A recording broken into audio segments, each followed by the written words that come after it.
morning, everyone. Good morning, everyone. Yeah, I'm normally as energetic, so you have to catch up with the speed. So good morning, everyone. Morning. Thank you. Now, my name is Robbie Kokio Cheng. I'm the chair of the Media and Communication Department in the School of Communication, Cinematics and Creative Arts. Yes. So I'm welcoming you all to USIU and to the department and school as we celebrate Prof. Joe Kadhi, whose last service was at our university, and we were proud to have him here. In the midst, I can see at least one alumni, Anthony. Yeah, but I believe others will be coming in as part of the panel. Now, we at USIU always strive for global thinking, ethical practices, and professionalism. And Joe Kadhi was one of those people who contributed to that amongst our media student. Yesterday, I met a student called Henry, who was here in was it 205? He graduated 205 from the journalism program. And he said, "Oh, Joe Kadhi, the one who always told us publish or be damned." Okay, so I was so happy to see him there because he mentioned Joe, he mentioned Tere, and true to the word, Joe has been here to help us nurture the program, that is journalism, until now we've grown into other programs that are coming through. I want to also just let you know that as we move on with our journalism program, we have introduced a Masters of Communication that is face-to-face, and also the online Masters of Communication face-to-face. The subject lead here is Prof. Dorothy. Please clap for her. And that simply means that we will have the option of learning on campus and off campus, and hopefully we will have you join those programs too. We are also moving on towards splitting what some concentrations in the journalism program as they currently are. We have moved on to what we're calling multimedia journalism, and be moving on to what we're calling strategic digital communication. So these struggles that I'm seeing, like putting balloons and just organizing events, will be sorted once our students move towards that direction. The direction that the school is going is to ensure that all the programs have a digitization element, either in terms of technology or in terms of production. Social media and digital communication will be very important in terms of strategy writing, analytics. Then the fact that we'll be conscious of cultural and global audiences will also be put in, and ethics, which we will be talking about today, very key. People are saying, oh, we don't need to be ethical, we don't need to write. Why do we study media ethics? Why do we need to know media law? We will discuss that in today, and it is in the heart of our program. We are also encompassing creative storytelling and also understanding the business of media, because we are saying every one of us who is a student in this university should become employable or an entrepreneur, isn't it? So hopefully we are going to see that. And last but not least, the integration of emerging trends. I hope in our classes, our professors will add in how to use AI ethically, how to produce stories ethically, and those are things that we are looking forward to. So thank you so much for attending. Oh yeah, before I forget, I think by June next year, Prof, I hope we will be having our media hub. Yeah, so clap for us, because right now, how many of you have visited the newsroom and seen the podcasting set? Any of you? How many of you have used it? Wonderful.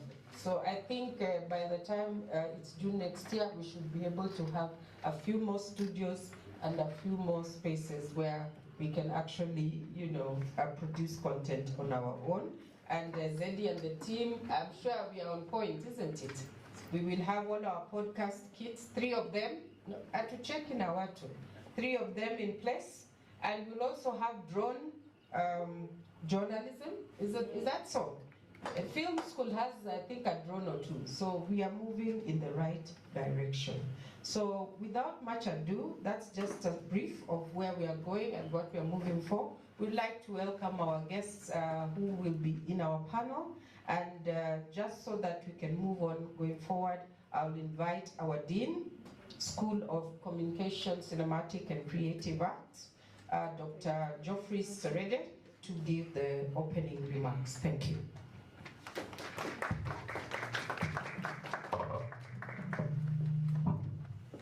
Good morning. Morning. Morning. You sound like you haven't taken breakfast. Are we good? Great. I'm not one to speeches. I don't like speeches. But mine is just to take this opportunity to welcome all our invited guests. Is that okay? We really appreciate your coming. To the student population, the students who are here, it's a learning curve that we take this opportunity to really tap into what is there, especially in print. In as much as you hate reading, you will never run away from reading. Joe was a deeply read journalist. You cannot be a journalist if you don't read. There's no two ways to it. You will not just really imagine that AI will read for you. It can't happen. It can't happen. So I want to take this opportunity on behalf of the university and on behalf of the school. Our Vice Chancellor was supposed to be here, but has other engagements. Our Deputy Vice Chancellor, Transformative Teaching, Learning and Research Performance, is away on leave, so he couldn't be here also. So I stand here wearing very big shoes, which I can't fit. But I'm welcoming you to this particular function. Publish or be done? What do you publish? Is a question that we ask ourselves. But there's a lot of dynamism in the consumption habits and the audience characteristics of the people who actually media targets. And the fundamental question we ask ourselves in this age and time, who is the media? Who is the media? Is the Media Nation Media Group, Standard Group, The Star? Or the media is morphing into something really without a face? That you are the media. It's not that established entity with a branded name on the gate. You are the media. So I want to take this opportunity to just welcome you and encourage you that this is more of a listening. I'm very keen on these panels regarding democracy through investigative journalism and building public trust and protecting press freedom in the digital age. I'm particularly keen on the digital age and AI. I want to pick the insights of what actually happens going forward. That whose truth is the truth. That what we are consuming, is it really genuine? So thank you so very much. Without much further ado, I'll take this opportunity to invite Professor Isaiah Cherotich. Professor was the founding director of the program, journalism program, and he's our elder. He's a citadel of knowledge and the closest to our godfather of print, Joe Kadhi. So, karibu sana, Prof.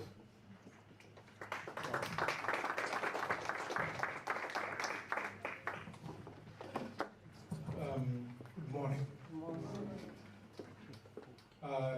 It gives me great pleasure, of course, to stand in front of this wonderful gathering. Prof. Serede has introduced me in a very,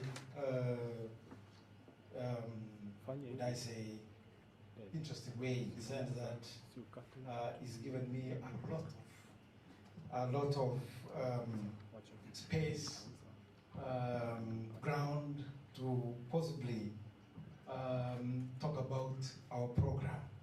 So I have a very simple task Having spent about 20, close to 21 years in USIU, the task of giving a background of this institution, especially the School of Communication, Cinematic and Creative Arts, started as a department. So I will read what I prepared, because apparently it's not easy to remember all the details, because for the last 25 years this program has been in existence. There are a lot of things which have passed through our hands and our minds. So as a way of introduction, I would say the journalism program, Bachelor of Arts, started in 1999, which I think is precisely 25 years now. The enrollment then was only 16 students. And this program has grown rapidly since then to the numbers which are demonstrated by the existence of a school and different, at least 5 programs. The journalism program was started by the late Joe Kadhi. We are here today to remember for the great work we did. He worked together with Dr. Tom Opondo Okoyo, Dr. Absalom Mutere, and Mzee Joe Kadhi, after he retired from the Nation Media Group, as many of you are aware, he joined this institution as a journalist in residence. And because of that expertise, he was requested by the then Vice Chancellor, Professor Frida Brown, to think about setting a journalism program. And he worked very well with the 3 gentlemen I've mentioned, who have all gone to be with the Lord. So from the 16 students, the program was expanded very fast, and in less than 10 years, we had close to 400 students in the program. Let me also say that for close to 6 years, 7 years, we had a print concentration mainly. And it is only after about 2006, 2007 that we had our first program review. And this was thanks to a visit by the then Dean of Media and Communications Department, State University of New York at Scotland. His name was Dr. Paul Van de Voe. He spent about 1.5 weeks here in Nairobi with us, and we came up with a very vibrant program which later on we institutionalized, and then we started electronic media concentration, public relations, advertising. I think we went possibly overboard in setting up an electronic media concentration, because at that point we didn't have equipment.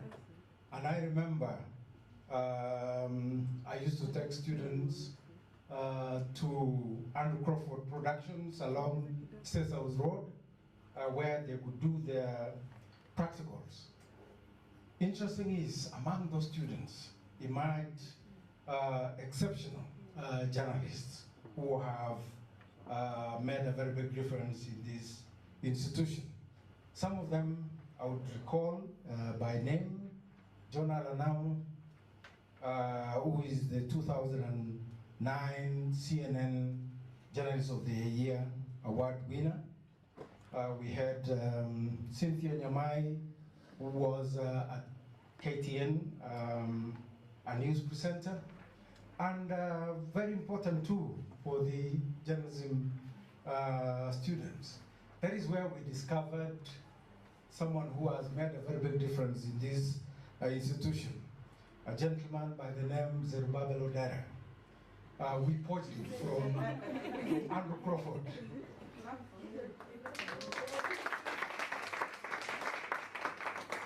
And since then, he has done exceptional work, great work in this institution.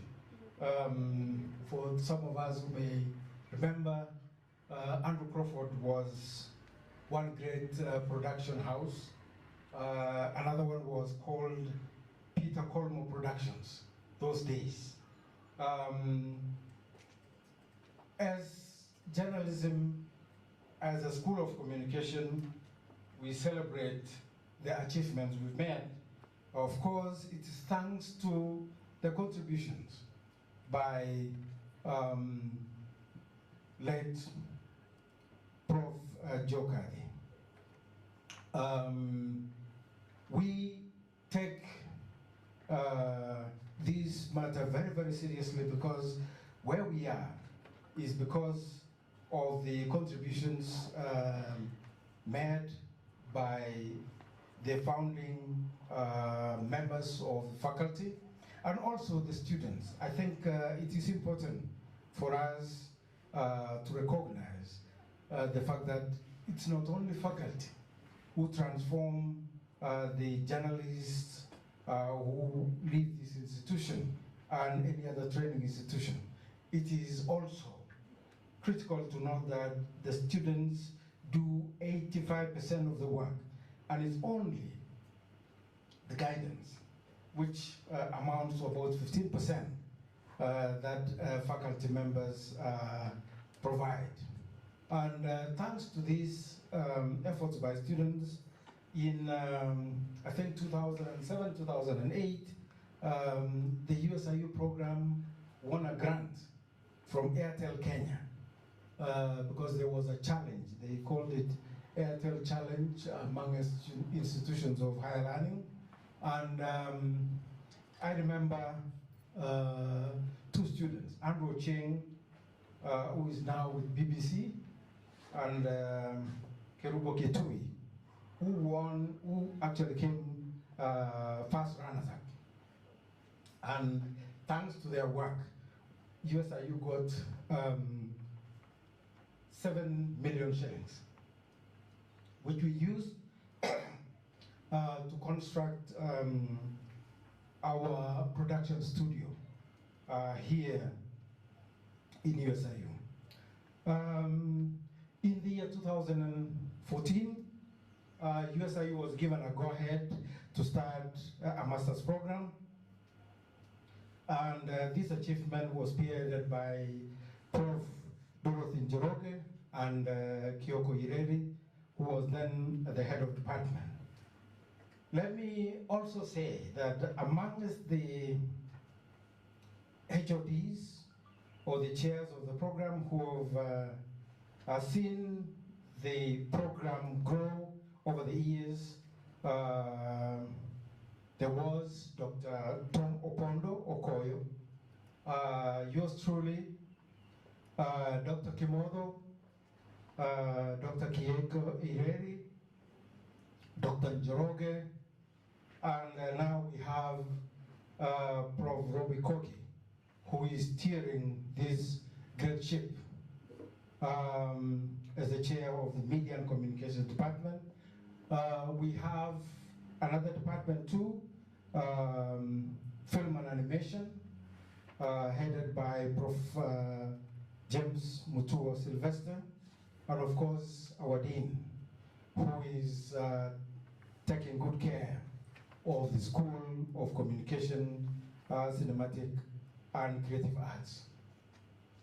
I would have wanted to mention the many journalists who we have produced from this institution, but the numbers over 300. And I don't think it would be right for me to give accolades to 1, 2, 3 because there's so many. And we only want to appreciate the wonderful work they've done. Our students currently, our alumni currently are, I would say, nearly all over Africa, all over the world. One of them has just arrived, who is the chief court reporter at the National Media Group. Welcome. He will introduce himself later on, okay? We have alumni in Hollywood. We have alumni, Antonio Court here. So it is important for me to mention the name, the people who've come, who are here.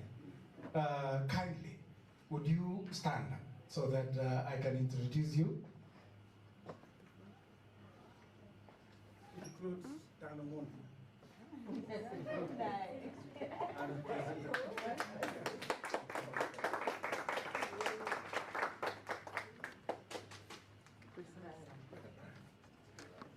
Yes, these are our faculty. Yes, I'll start with the people on the left. These are currently faculty members of the journalism program at USIU in the School of Communication. Kezia in the film broadcast department.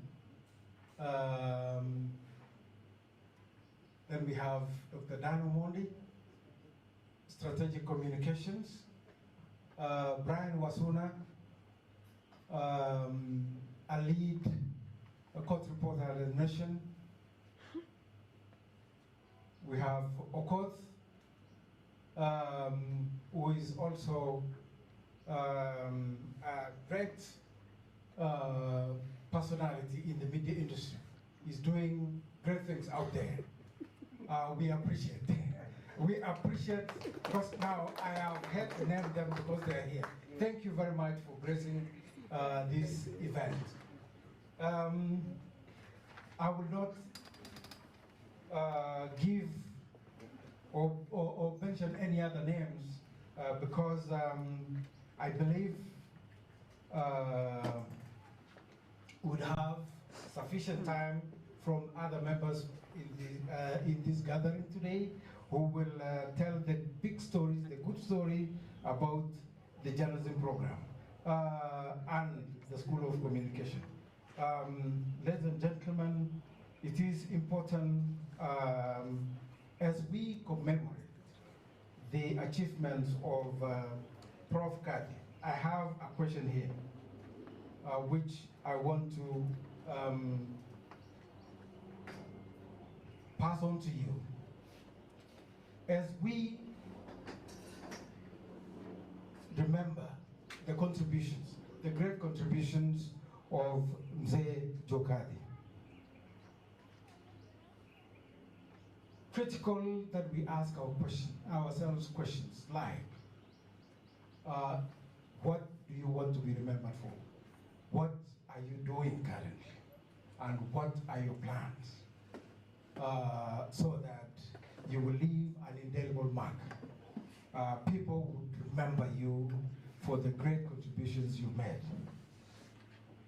In my submissions, when all is said and done, the late Joe Kadhi was a media and academic giant in his own right. He did all that he could for the common interests. He made sure every class he taught, he made sure every journalist he was able to mentor, he left a mark which would be remembered for a very long time. He laid the foundation stone for the school we are celebrating now. He started the journalism program and it has grown to where we are. This is great, and I will leave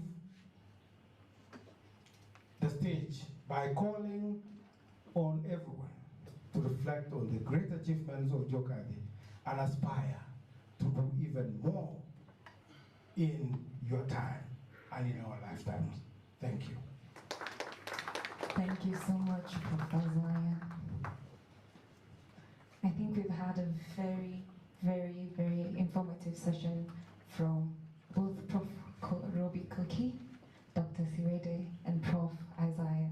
So I will call upon Victor Wire from the Media Council of Kenya, and you are the Media Trainer and Development at the Director of Media Training and Development at the Media Council of Kenya, and we would love to hear from you. Thank you.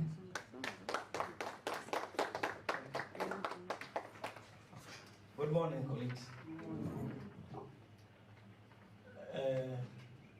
Obviously a pleasure to have the opportunity to talk in front of you all. Obviously, people look sad because there's the job. Now, quickly, without wasting time, my name is Victor Wire. I'm a trainer and practice journalist. I work as the Director for Media Training and Development. Administratively, I deputize the CEO. I'm the Deputy CEO of the Media Council of Kenya. Now, obviously, I wouldn't have missed, for two reasons, Joe, and Prof. Koki knows that Joe was my academic father. I worked with Joe for over 20 years, working with him.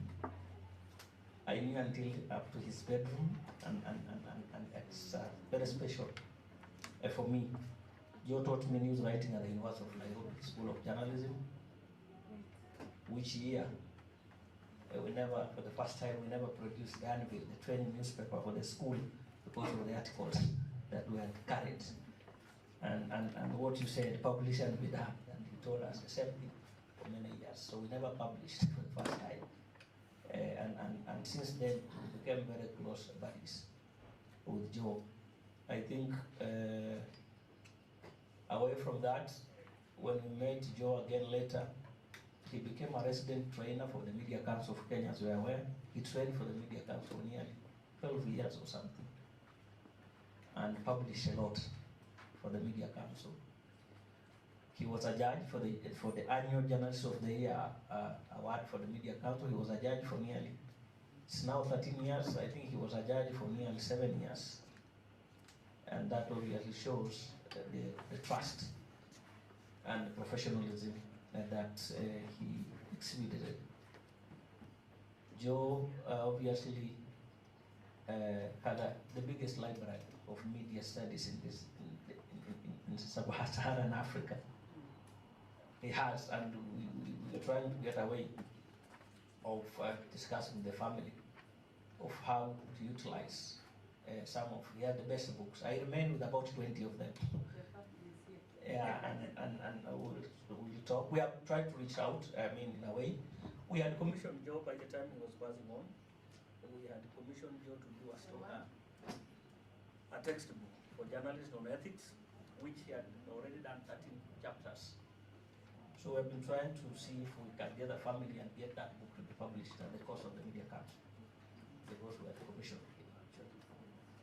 And personally, I did 3 or 4 studies with Joe, which I purpose to publish one, media coverage of internally displaced persons in Kenya. That we were commissioned with some guys, good money at that time. We were paid 3 million shillings for each of the job, but we never published, which I need to. But the other 2 books, Media and Land Rights in Kenya, that I have, those I have the raw materials, but the book on ethics, we have to talk to the family and see if they can extract it from his laptop, because he had already done 13 chapters, and that can be published. It's a very good. They had already read some of the chapters in Morocco, so that will be very great for Joe.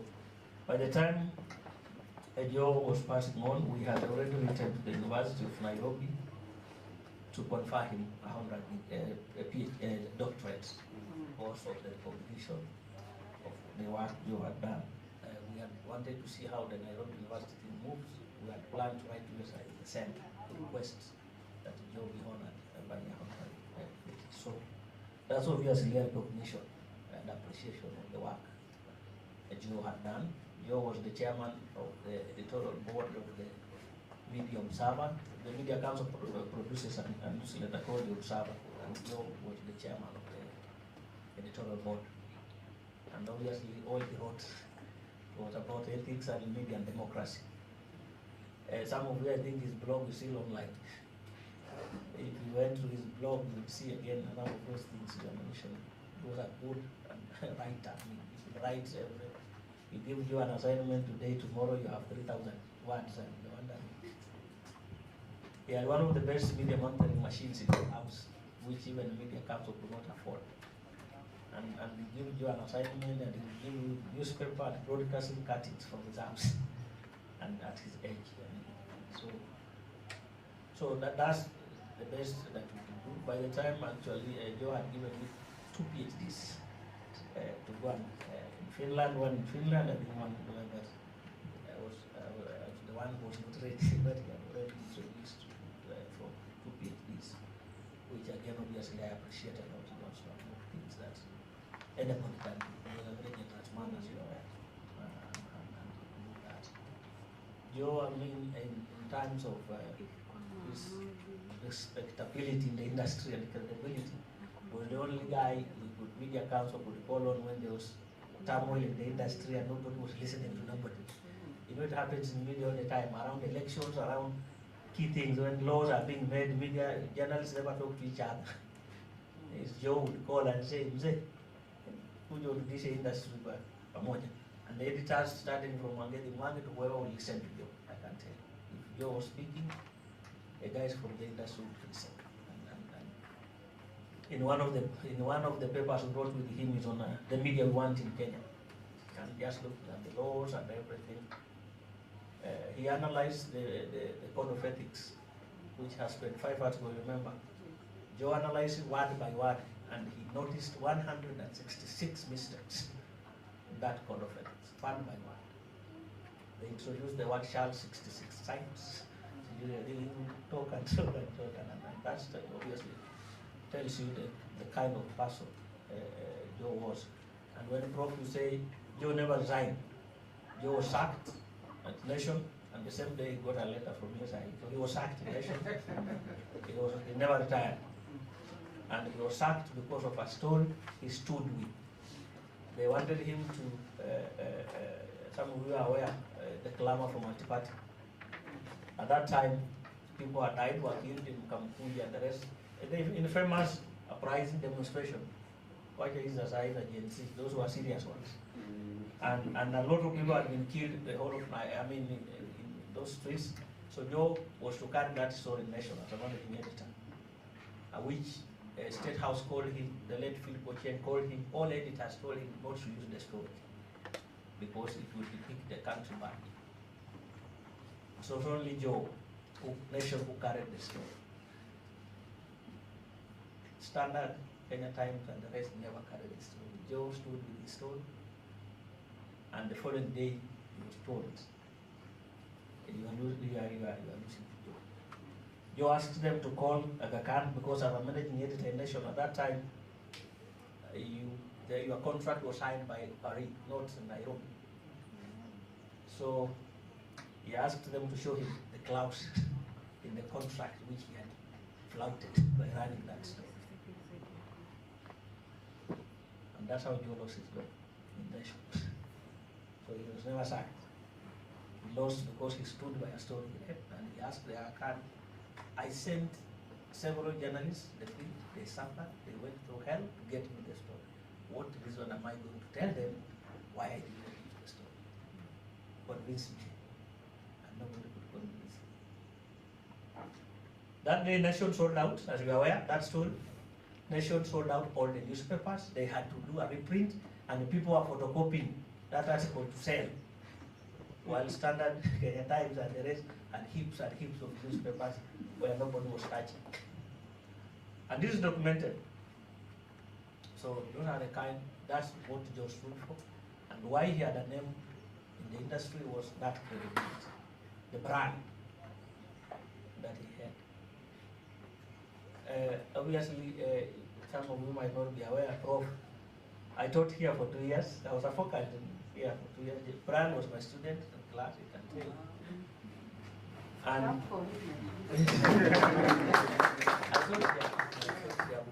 I used to teach news writing. And obviously one day, because of the same things, I was in charge of the newspaper, the student newspaper here, the Gazette. I was in charge. So that time, we had a story about student insecurity. A lot of students from USIU were dying in hostels around. You remember that time was when Paul Kagame visited USIU. And there were some security checks that were introduced at the gates that were causing a lot of inconvenience to the university community. And that was going to be our lead story in the Gazette. So you have been teaching students how you must stand by objectivity, factualness. Now you have a story, a lead story about insecurity in USIU, both in the school because of the president's visit and outside in the hostels where we had lost a few students actually. Ndio Brian. So we were there with my editorial team. Mwalimu ulitufundisha hivi, we must stand by two. But who sponsors the magazine? The university. And I remembered how our Anfield in Nairobi and Joe had died. Because we had carried a story about stealing of money in the University of Nairobi at that time. And look, so I was here again. So Brian, you remember I edited the story for 4 days. Trying to maintain the story but changing things so that I balance the students and the university. So it was fun. So I have a lot of my students. While we were here, that time I obviously contacted Joe. I'm now stuck here with this magazine. What do I do? And he advised me, he even helped me edit the story to balance. So from here, obviously, I mean, it was fun. And a number of students that I got here, me and Brian and some other guy, we started a magazine. While Brian reports, is a sports reporter, but Brian is a rugby player. So while we were here, we started the first newspaper for magazine, Kenya magazine. Kenya Rugby Ins. Yeah, we started with Brian and the other guy, Victor, the three of us, making friendship from a class. We started a business, and we ran that magazine for quite some time. We were the first team again with Brian to run the magazine for Gor Mahia. The magazine for Gor Mahia club. At that time, Brian's father was the chairman or vice chairman of Gor Mahia. So we started a magazine, which we sold for some time. So you can obviously see, and Victor today, we still work. So I still have very good memories of the university. You have been our judge, Prof, the chair. Prof has been a panelist in a number of our events. So the place of Joe in some of our lives academically, Joe would buy me things to take to my sons and then you know. Joe took me to Kipungani, his rural home. And when we went to Kipungani that day, we had a very big event in Lamu. So we went to his place first. During the event, when Joe was speaking, the families, the Lamu community asked us, huwa mnatunyima kazi, mnatubagua, mnafanya watu wa Lamu hawakusoma. Huyo Joe hatoshi. It was a very big event in Lamu and in security, because at that time everybody was saying, why is Joe a big person in the government? Ameenda shule amesoma, but the Lamu people have always been told hawajasoma. The big event. And so we remember that. So without bothering you much, I want just to appreciate the role Joe played in my personal life all the time. The Media Council, we have a special place for Joe at the time. We have over 120 publications written by Joe for the Media Council. So I request the family, we tried to, if you could get that Kadhi tumesema on ethics in Kenya, the book he was writing, if we can get it, the Media Council is willing to publish it. And we see if we can get somebody to improve it, then we publish it in honor of Joe. We're still engaging universities if they can posthumously award him a PhD. Honorary, because Joe, you can't compare both in terms of academy and in terms of practice. You can't get a person who balances. A number of our senior editors, when they leave newsrooms, they disappear. But Joe, even at his age, you could see one of the best. So for the family, Poleni Sana, the university, obviously, Poleni Sana. But just to say again, those of you who are engaging in journalism, that journalism is not dying anytime soon. Because if you started with 16 people, you are talking about 400. How is it journalism dying? I mean, so there are a lot of generalized statements about journalism. Generalized, journalists have been sacked, journalism is dying, you know, those very generalized, without any specifics of what, because these universities, these faculties will not be growing if journalism is dying. So there's a very big future. The only thing that is happening, that the way journalism is done today is not the way journalism was done a few years ago. So the packaging, dissemination, editing, presentation of content has changed. And that's why we request universities that for the industry to gain from your products, you need also to update your program and your teaching content. Because so much has changed that if you are doing the journalism we did some years back, then you will cry about your products. But if you are fast enough to adopt, there's very good. Two of my sons are journalists, and I tell them in the lane, I meet Brian and tell him, get your master's, where's all my journalism? Prophets of doom who are saying journalism will die. I've been using lawyers, doctors who don't have jobs. So don't equate the progress of a profession by how many people get or don't get jobs. It's only that journalism now has moved from the newsrooms, it's now in your hands. You practice journalism in your hand. Once you have your phone, you have everything, journalism there. And content is paid. If you look at a few people who are doing serious content, don't do journalism because you want to be employed in nation standard. Do journalism because you sent yourself in journalism, you want to be a journalist, and you can do your journalism wherever you are. That's the journalism we are. And newsrooms have laid off a lot of people, but they need content. Most of our radio stations and TV stations went 24 broadcasts, but they have no content. So if you have to do your content, and the biggest challenge in journalism today, the million, is operation cost. It's not the cost of content, it's the cost of operation. For Nation, for Standard, for KTN to maintain those buildings, year cost, it's too heavy for them. So if you can do content, and that's what Alex Chamwada, Alan Namar are doing, do your content and sell, you will remain a journalist. But if you think you must work in one of the media houses, then sorry, it's not happening very soon, because that's not happening. I want to wish you all the very best. We want to see more engagement with USIU and Media Council. We tell people, Prof, that Media Council, whether you hate me or love me, Media Council is a public institution. It was made for the media industry, not for Victoria and Limited. So engage, there's a lot of money for research, and there are a lot of collaborative things. So let's also see how these faculties can engage in some of these national institutions to grow. So some of these little monies you look for in other places can easily collaboratively be found in some of these national institutions.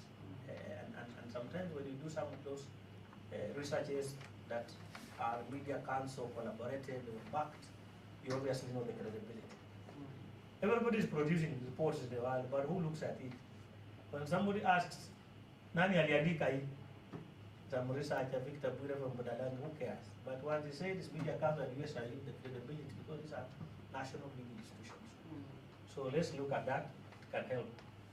The last of the papers, of course, the discussion is about democracy and media. Joe Kadhi wrote a paper on the role of media in democracy in Kenya, with a focus on elections.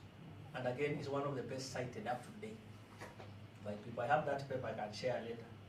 And he was writing about how media in Kenya fails to cover election and democratic processes in a way that they focus, Kevin, you remember that? They focus on what he called the game of strategy rather than the substance of elections and democracy. And the discussion was about that when the media goes to cover election, they will cover the dancing, the color stories. and move away from the substance, the role of election. What are the promises? And he was doing a comparison why Itambo is the people who dance for politicians. Itambo. Nowadays, it's the politicians who dance for the crowd. And you have seen, so every politician goes to the podium, he dances. Yeah. So that's the story, and it talks about the rise of the cheering crowd in the Kenyan politics. It's a very nice paper, by the way, written well about around 1990 something. I can share. So I want to wish you all the best, and thank you for allowing me to speak during Joe's event. So thanks. Thank you so much, Victor. Well appreciated. I think we're all learning how Joe was such a thorough, bold, and very connected with the people around him. He aimed at making sure everyone around his circle was really uplifted and doing the best they could. Right. So next we will be having a keynote address from none other than Mohammed Uhuru Kadhi. Mohammed Uhuru Kadhi is a leader in renewable energy, clean cooking with over a decade of experience. Currently, he is a strategy and business development manager at Bukona Agro-Processing Limited in Uganda. He has championed sustainable ethanol fuel production and innovative stove design in Kenya, Tanzania, China. Mohammed is also the founder of Batian Africa Appliances Limited in Kenya, a company promoting ethanol vertical integrated value chains. Passionate advocate for bioethanol, he has addressed international forums promoting clean energy to combat energy poverty and reduce carbon emissions, driving sustainable growth in sub-Saharan Africa. I think that's a very, very beautiful, very different from what everybody's doing here, but still very, very impactful. Welcome, Mohammed.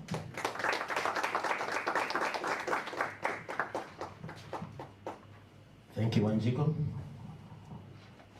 Welcome. Thank you very much for inviting me, and on behalf of my sister and my nephew here, I'm Jambo. We've not met for a year. Thank you for very much, Victor. That was touching. That was really, really touching, and you really knew my dad very, very well. I really appreciate that tribute. On the issue of his publishing works, we are, in fact, we had discussed this with the family.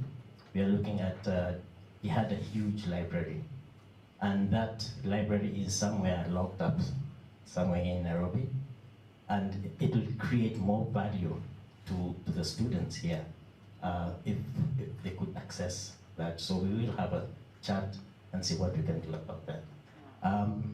And also, without definitely, yeah. So Professor Koki, Geoffrey, Professor Isaiah, thank you for the introductions, and we look forward as a family to see what we can do forward in the future. Geoffrey, you have a fantastic idea, what we had, the discussion we had earlier, and we'll see what we can do to create sponsorships, to see what we can do for the betterment of my dad's memory. Okay. So without any further ado, you've said everything, what I wanted to say, and you've said it in a way that it's not family, but the way the industry looked at him. So, asante sana. So I was meant to be part of the panelists, but I realized that I'm not good in journalism. I'm more of a businessman, and my passion is in renewable energy. So what I did was I just kind of wrote down some points, and I was assisted by the department to just refine it and give out some points on where journalism should be going today. So allow me to read my speech. Sorry, I'm reading a speech. Prophet said you don't believe in speeches. So, honoring the legacy of Joe Kadhi. ladies and gentlemen, distinguished guests, colleagues, students, friends, and family members. It's a privilege and an honor to stand before you today as we commemorate my father, Joe Kadhi, a revered journalist, educator, mentor, and above all, a champion of media integrity and press freedom. He dedicated his life to upholding the principles of ethical journalism, a legacy that continues to inspire us. Today, as we reflect on his contributions, we also confront the challenges and the opportunities that define journalism in our time. The theme of this event, upholding media integrity in a shifting media landscape, is both timely and critical. As we navigate complex issues like press freedom, disinformation, technological adaptation, we must remain steadfast in our commitment to truth, accountability, and public trust. Allow me to briefly address 5 pressing issues facing journalism today and propose actionable solutions. Number 1, balancing press freedom and national security. The delicate balance between press freedom and national security remains a pressing global issue, with Kenya being no exception. Governments often invoke national security concerns to impose restrictions on the media, creating a challenging environment for journalists to operate freely. Take, for instance, the events of earlier this year when journalists were cautioned against airing footage of anti-government protests. Authorities justified this by citing concerns over political public unrest.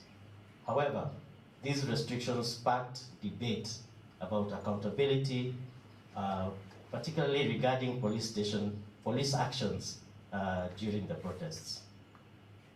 The resulting harassment and treatment faced by journalists highlighted the precarious nature of their work and the urgent need to establish a balance between responsible reporting and the protection of press freedom. To navigate these challenges, the media must adapt practical and actionable actions as such. Number 1, crisis reporting guidelines.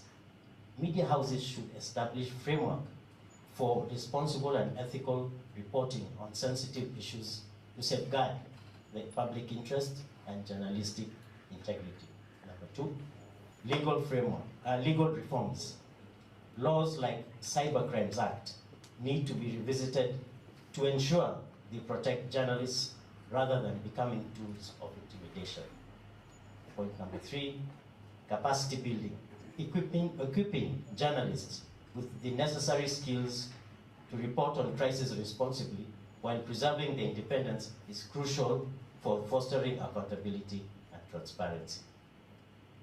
So I'll go to the next topic. The second topic is safeguarding journalistic integrity amid disinformation, which was mentioned here earlier. Disinformation, especially during political charged periods, continue to erode public trust in the media, an essential pillar of democracy. The rapid spread of false information not only misleads the public, but also undermines the credibility of responsible journalism. For instance, during the run-up of the Kenya's 2022 elections, manipulated videos surfaced on platforms like Facebook and TikTok, distorting speeches made by leading candidates. Similarly, doctored newspaper front page falsely implicating political figures in scandal went viral. These incidents highlighted how quickly disinformation can spread, sowing confusion and damaging the media's role as a trusted source of information. So, to counter such challenges, we must focus on actionable strategies to protect journalistic integrity and rebuild public trust as such. Number 1, partnerships with fact checkers. Collaboration with organizations such as Africa Check, UNESCO, and other partners to verify the accuracy of content before it is published, and ensuring that only credible information reaches the audience. Second point It's independent editorial boards, which I remember my dad was very, very passionate about. Independent editorial boards, establishing robust independent editorial boards to shield journalists from undue political or corporate influence, safeguarding the objectivity of reporting. And then ethic training. Regular and targeted training on journalistic ethics can help newsrooms reinforce high standards of accuracy and integrity, fostering accountability. The third point is how adapting to technology without compromising on ethics. The digital revolution has transformed journalism, offering new tools of storytelling and expanding access to information.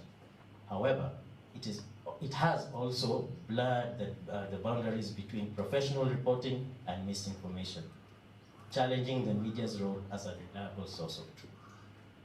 A recent example is the 2024 protest over the Finance Act in Kenya, where social media was flooded with unverified claims and manipulated images depicting exaggerated scenes of violence.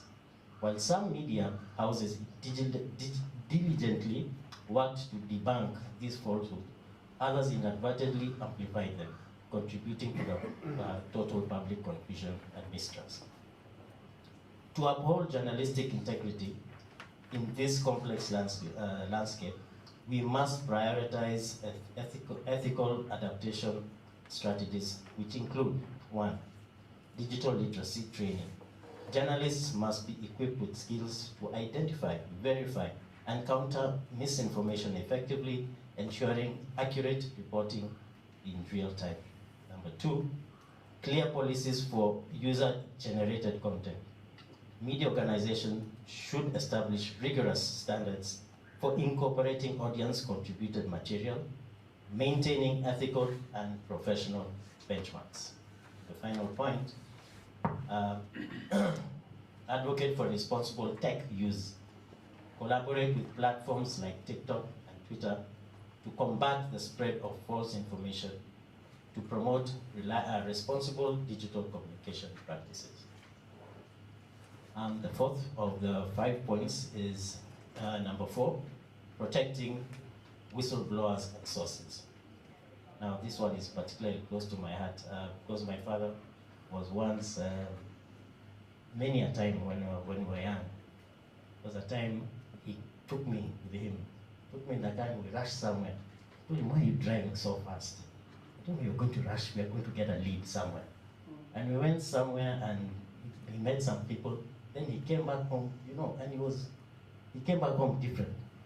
He was not, whatever he was told, disturbed him. And I asked him, what? No, that's my source. Okay, so that this is particularly important. Protecting whistleblowers and source. My father often said, whistleblowers and confidential sources are the backbone of investigative journalism. They play a crucial role in unveiling corruption, human rights abuses, and other societal wrongs. However, in Kenya, these individuals often face significant risks that threaten their safety and hinder their willingness to come forward. A recent example of this can be seen in the expose on corruption at the Kenya Medical Supplies Authority, KEMSA, during the COVID-19 pandemic. Whistleblowers were vital in bringing to light the mismanagement of funds meant for the pandemic use. Despite their pivotal role in revealing the truth, many of these courageous individuals faced threats, harassment, and intimidation, underscoring the urgent need for robust protection mechanisms. To address these challenges, we must adapt the following methods to safeguard whistleblowers and the integrity of investigative journalism. One of the methods would be, number 1, whistleblower protection laws. Strengthen the laws like Witness Protection Act to ensure that individuals who expose corruption or misconduct are protected from retaliation. Number 2, secure communication tools. Encourage journalists and whistleblowers to use encrypted communication platforms such as Signal to protect their identities and prevent leaks. Number 3, support networks. Establish support networks that offer both legal and psychological assistance to whistleblowers and their families, ensuring they can report wrongdoing safely. So my final 5th point is on enhancing press freedom through international collaborations. Global partnerships are essential for resource sharing, training, and amplifying African stories. By working together across borders, journalists can access valuable resources, develop new skills, and ensure important stories are heard by a wider audience. These collaborations also serve as a powerful tool for tracking issues that transcend national boundaries, such as corruption, climate change, and human rights violations. A recent example of enhancing press freedoms through international collaboration is the African Investigative Journalism Conference that brought together journalists from across the continent and international partners to address critical issues surrounding press freedom and investigative reporting in Africa. During the conference, collaborations between African journalists and international media outlets such as the BBC Africa and Al Jazeera helped highlight the challenges journalists face when reporting on politically sensitive issues in countries such as Uganda, where I live, Ethiopia, and Zimbabwe. For instance, in Uganda, a joint investigation led by the local journalists in partnership with the Global Investigative Journalism Network and the New York Times exposed a widespread corruption within the country's public health sector. This collaborative effort brought international attention to the misuse of funds meant for medical supplies, and the investigation was published in both Ugandan and international outlets, further pressuring the government to take firm action. The success of this partnership highlights the immense potential of cross-border collaborations in exposing wrongdoing and promoting transparency. Such collaborations not only provide the journalists with international expertise and resources, but also amplifies their finding on a global scale, showcasing the power of cross-border media partnerships in holding powerful institutions accountable and promoting press freedom. To further harness the power of international partnerships, the following strategies could be implemented. Number 1, cross-border investigations. Collaborate on global issues like corruption, climate change, enabling journalists to tackle large-scale problems that require international scrutiny and action. Second, training and funding. Leverage international sources to provide journalists with cutting-edge skills and financial support to enhance the investigative capabilities and improve reporting standards. Number 3, and final, amplifying African narratives. Ensure that authentic African stories are shared widely across global platforms, giving a voice to the continent's unique challenges and triumphs, and shaping global narratives about Africa. So moving forwards, I think it's important to have a call of action, and this will be my last point. As we reflect on today's media landscape and on ongoing challenges we face, it is essential that we take actionable steps to honor Mr. Joe Kadhi's legacy and ensure the continued strength of journalism in Kenya and beyond. And to this end, we should support local initiatives by strengthening organizations like the Media Council of Kenya to ensure that journalists have the protections and resources they need to operate freely and safely. This will empower the media to act in a true check on power. Number B, advocate for ethical reporting by rebuilding public trust, committing to ethical journalism. We must encourage media houses and journalists to strictly adhere to codes of conduct which will help restore confidence in our news sources and counteract the spread of disinformation. D, public, educate the public through media literacy, to help citizens navigate complex media environment by educating the public on how to identify credible sources and recognize false information. We empower individuals to make informed decisions and reduce the spread of misinformation. E, leverage technology. The digital era offers both challenges and opportunities for journalism. By embracing secure tools, including AI-driven platforms, we can verify content and protect journalistic sources from digital threats, ensuring that the truth prevails. And finally, regional advocacy. Finally, it is crucial that we take a unified approach to defending press freedoms across the continent. Organizations such as East Africa Editors Society can play a pivotal role in advocating for policies that promote transparency, protect journalists, and ensure that press freedoms remains a cornerstone of democracy. So, in conclusion, as we gather today to honor Joe Kadhi's memory, we are reminded that his life's work was firmly grounded in the values of truth, integrity, and accountability. His unwavering commitment to these principles shaped the cause of journalism in Kenya and beyond. However, protecting these press freedoms and upholding media integrity is not solely the responsibility of journalists. It is a collective duty that extends to every member of society. In his memory, let us not only reflect on his remarkable legacy, but also recommit ourselves to these core values. Together, we can ensure that journalism continues to serve as a powerful force of good, one that upholds the truth, fosters accountability, and shapes a more informed and just society in Kenya and across Africa and the world. Thank you, and publish be done.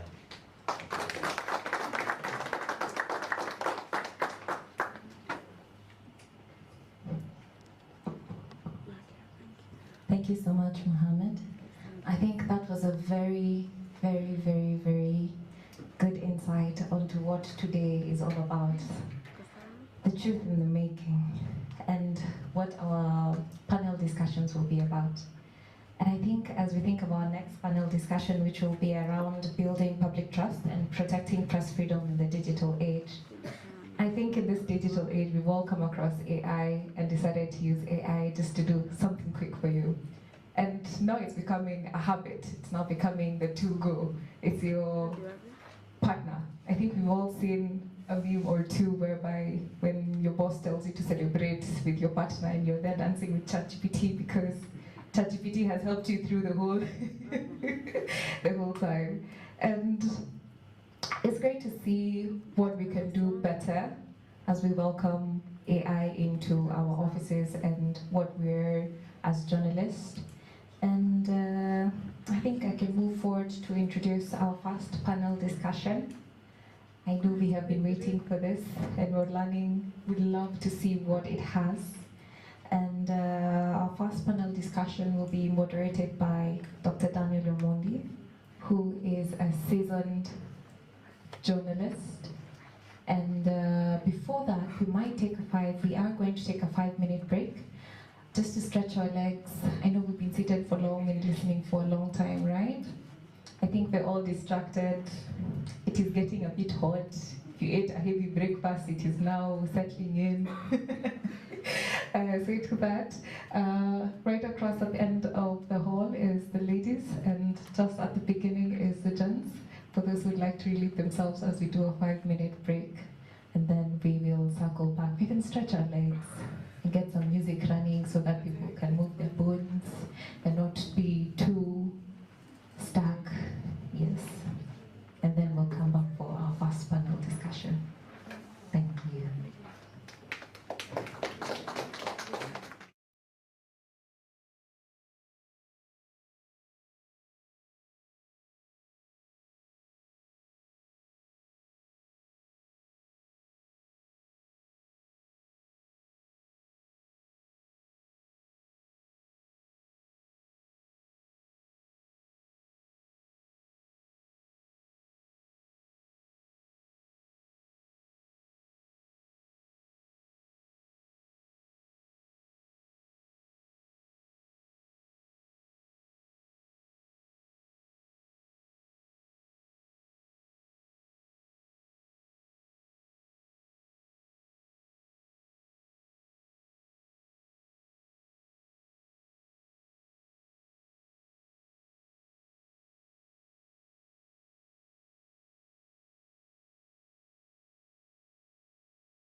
Thank you so much.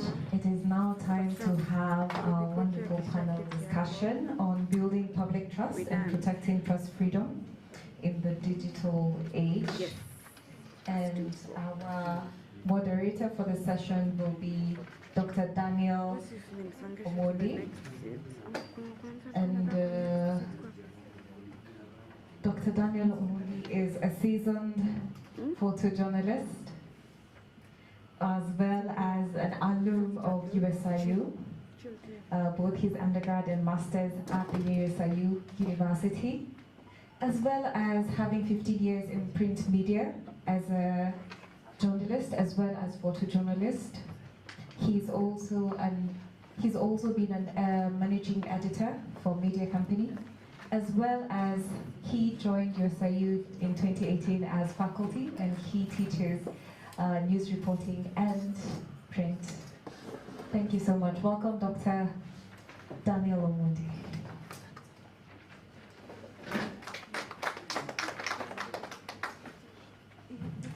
Sit.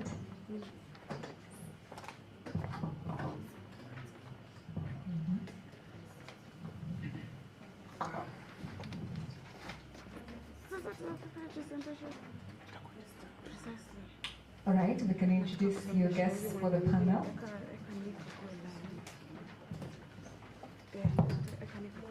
All right, just allow me to stand. Is that okay with cameras? Thank you very much, moderator. My name is Dr. Mondi. It's been introduced.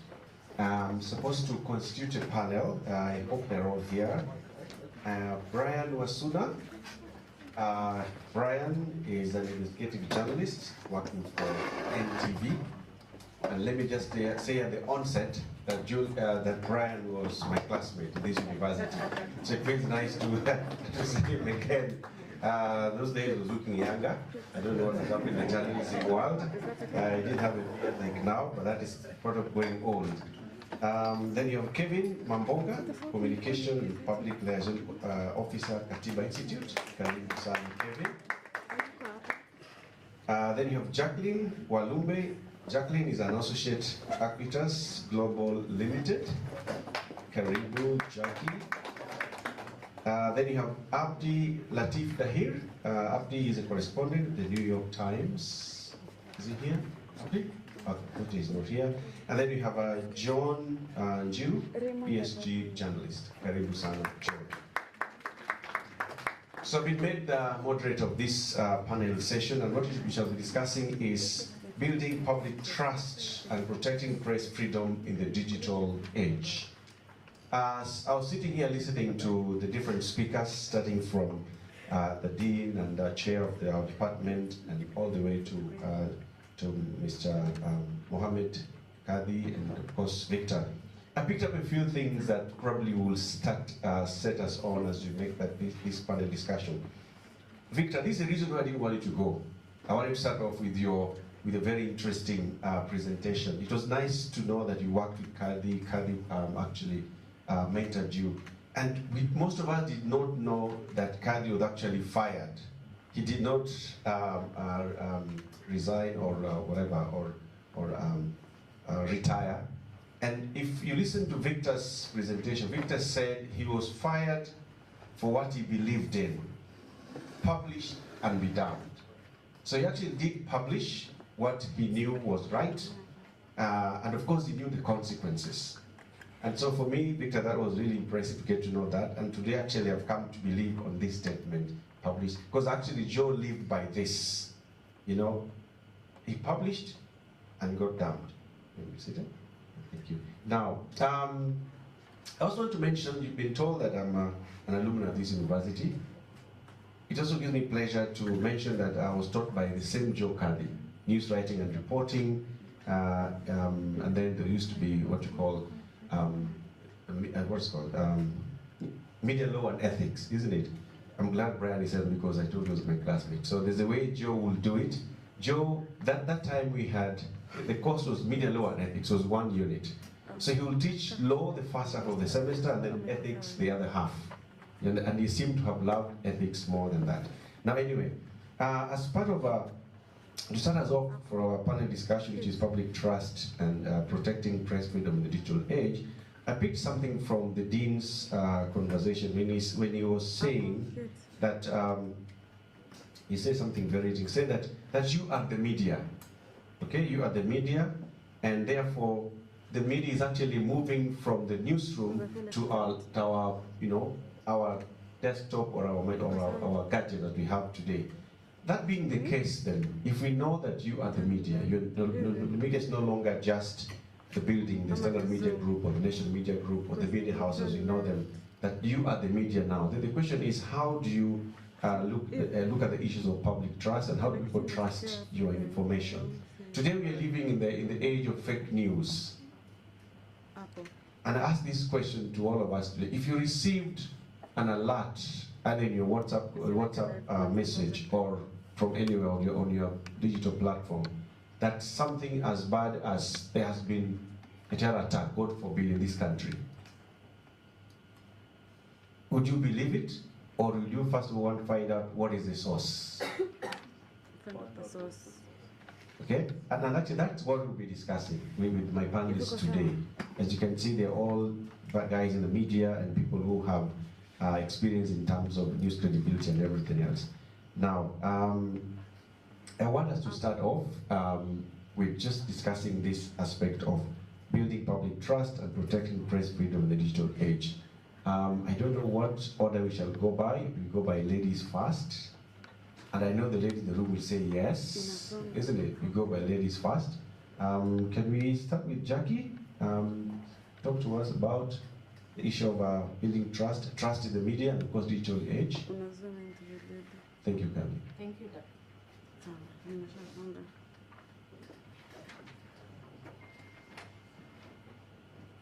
Thank you, Daktari. My name is Jacqueline once more. Maybe my first comment will be, you don't fight fire with fire, but you fight lies with truth. And it takes us back to most of the conversations we've had earlier. It comes to the issue of building credibility and factual news for even the media institutions or individuals to be found credible. I think to begin off, that would be my first comment. Okay. Okay, thank you so much. Lecturer, my name is Kadhi Mabonga from Katiba Institute, an institution that works to defend the Constitution and its implementation. And I'm happy to be in this panel. Maybe just to mention also that when I received this invite, probably I suspected that it's Victor who gave out my name. Victor has told me he's not the one, but again, maybe the next person is Prof. Kadhi. No. Okay. Take another guess. So let me say that probably when the person who invited me didn't know that we've had personal life with Joe Kadhi for around 4 years at the Media Council of Kenya. When I met Victor like today and tomorrow. He told me to go and intern at the Media Council, and that's how I worked there for 4 years. And during that period is when we were doing trainings with Joe Kadhi. So yeah. So back to the question you asked. I know we don't have a lot of time. So one of the, and as the topic goes, we are looking at media in the changing environment or digital environment. And one of the challenges or one of the areas of discussion, and has been pointed out by earlier speakers, is the public trust. Many people have done papers on the independence of media in the changing environment, and they have indicated the issue of public trust as a key element, not just in Kenya, but in other countries like the US, especially towards elections. And and it becomes one of the areas that we need to focus on. There is a sizable number of people, I hope Victor is not listening to me, who have started dismissing mainstream media, although statistics indicate still its trust levels are high, but there is that constituency who have started creating a narrative that it is not trusted anymore. So the question is why? So maybe we'll delve into that as we continue with the discussion. Yeah, thank you so much for the invite. On my end, I cannot even start to suspect that the list is long. And I think everyone, all the suspects know I suffer from stage fright. So I can find you. It's okay. I will prevent. Just to pick up from where Kevin has left it, I think there's one thing it's largely ignored. I think one of the reasons people are forced into, I would say forced into consuming these fake news basically. Maybe there's not too much effort from the mainstream media to make news, especially the exclusives and the paid for news, accessible to the ordinary Kenyan. Just as an example, I had a discussion with some colleagues the other day. Nation implemented a paywall for just about all its products. So that is the Daily Nation, the East African, the Business Daily. I personally earn a salary, but I cannot afford the Business Daily paywall. I cannot. It's a bit high. And as you know, the Business Daily is very trusted with very critical stories on the economy and business that are very influential to our lives and very important to our lives. But how many people can actually afford? It's one thing I think we need to look at, and it's just with the legacy media, be it Standard, with the Star, the Nation, they all have paywalls. Something we need to consider, because you love that news, someone who can access it would pick one small paragraph from it, go and disseminate, build a different story that could be fake, could be exaggerated or something, build around that, and that's how fake news starts spreading. So I think it's something we need to consider going forward.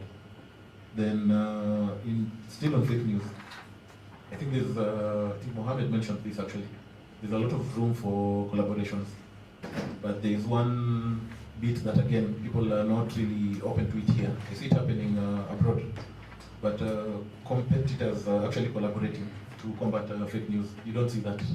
So you need to see a situation where Nation, Standard, Star people on certain issues, especially in these very volatile times, be it during the protests, during elections, we need to all come, sit together and see how we're going to combat this. It's something that we need to look into. We may be competitors, but some issues, we should sit down and just work together on that.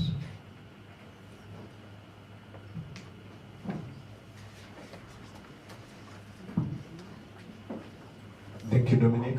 My name is John Jiro, and I work mostly on sustainability reporting. I think the question Dr. Omondi you're asking is if the legacy media perception has waned, or whether people are starting to distrust, or they are continuing to distrust the legacy media. Now, if you hear a terror attack kind of news, as much as the first place you'll find is either social media or WhatsApp, one or another you'll still have to wait for something like Nation Media Group to share that information, for you to say that it indeed has happened. So I think it's more on just being consistent in accuracy reporting and being very transparent. And one of the issues we have is the aspect of consistency, and then once in a while sleeping or having misinformation in a mainstream media. And it removes the entire trust that was there before, and to regain that trust becomes an adverse activity. Thank you. Now, still on the same point, if someone receives some news about something, and of course you say you always want to confirm the mainstream, don't you also know that today, what I was calling deepfakes, today, and it exactly did happen, I think about 3 or 4, 5 months ago, there was some news being read on Citizen Television, where there was Yvonne Okwara talking about, I think, I can't remember exactly what it was, but a doctor who was curing cancer or something. Remember that deepfake? Then how then do you believe if this is the truth? Because can actually, this is Yvonne Okwara reading news and they say there's a doctor who today can cure cancer, blah blah blah. Maybe someone wants to. Yeah, on that, I think in as much as you'll run to maybe, you may trust Nation, for instance. So run to their website, run to their socials and check. But remember, even Nation, Standard Star, the legacy media, for most stories, before they publish anything, they check with multiple sources. In similar fashion as we as the consumers of this content, check with multiple sources. Don't restrict to one. That's how you might be misled. Yeah. So my comment on that probably is, as Brian says, the Citizen TV should have at least confirmed first. Because once that news, I saw the discussion online and people were discrediting Citizen TV on that issue. So you can imagine if such a thing happens twice or 3 times, then you start losing trust from the public. And as my colleague panelist has said, most people still, as much as we say the public is fading and on that, they would wait for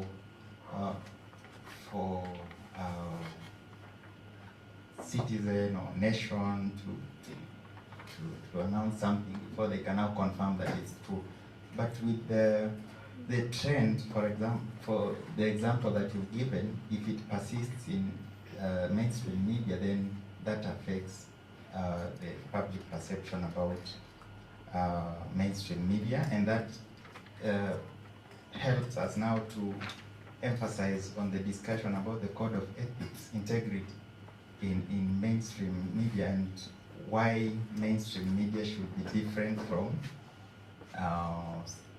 citizen journalism. I think maybe just to add to what the panelists have said, flipping the script will always be the best option, because you are able to verify from different sources before you amplify. Anytime you come across any information and you have the opportunity to either retweet or even share it on WhatsApp, you are amplifying the information that you have not verified whether it is true. So sometimes it's important to spend time, especially if you are an influencer. And it doesn't mean that you being called an influencer, you are a digital strategist. You could be an influencer in your own way in terms of the followers, the people you influence on different issues. So anytime you share information, people will tend to think you have verified the information and it's true. So it's really important that you take your time to verify that information before you amplify it. Yeah. Also, I think one has to observe if the story that appeared on Citizen, whether it was a news story or whether it was a feature article. If it was news, if they were called for a conference by the specialists in that field, and they all came to a conclusion that indeed this is happening, then I cannot say that you can disregard citizens' reporting, but what can be done possibly best if it is a news feature, it's to now have a follow-up, now with even diverse actors within the same sector to come up with a more objective reporting. This one can be either by the same media house or other media houses or individuals. Sorry, just to add on to what Jackie and John have said. With regards to the influencers, for instance, there's not too much that is really new with that. What has changed is the platform. Because when before the advent of social media, we had our opinion leaders in the villages and where not. Be it teachers, be it that doctor. Those are the people whose opinions we used to pursue, but you would ask more than one. So if in your village you had a teacher, you had a doctor, you had a lawyer, you would ask all of them. So just similar, it's just a different platform now. Yeah. Remember, I'm just a moderator. I'll work to open the floor to the panel, to the audience. Anybody wants to ask the panelists a question? There's a mic going around.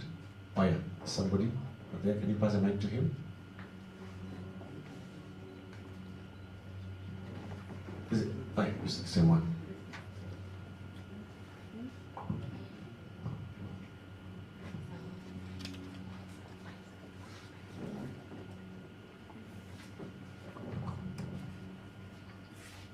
Thank you. My name is Joel Misasa. I am an alumnus of USIU, Africa. I did a master's in international relations. I graduated last year. So I have a question, and I'll break it down into two. It's also partly a comment. As I was young, growing up, I used to watch Al Jazeera and CNN, and inadvertently, you find yourself comparing the two.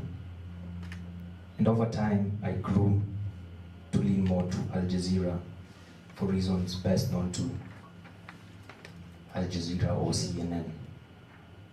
So the question comes, we are living in the social media age. It's a different kind of news. I'd say the attention span has reduced.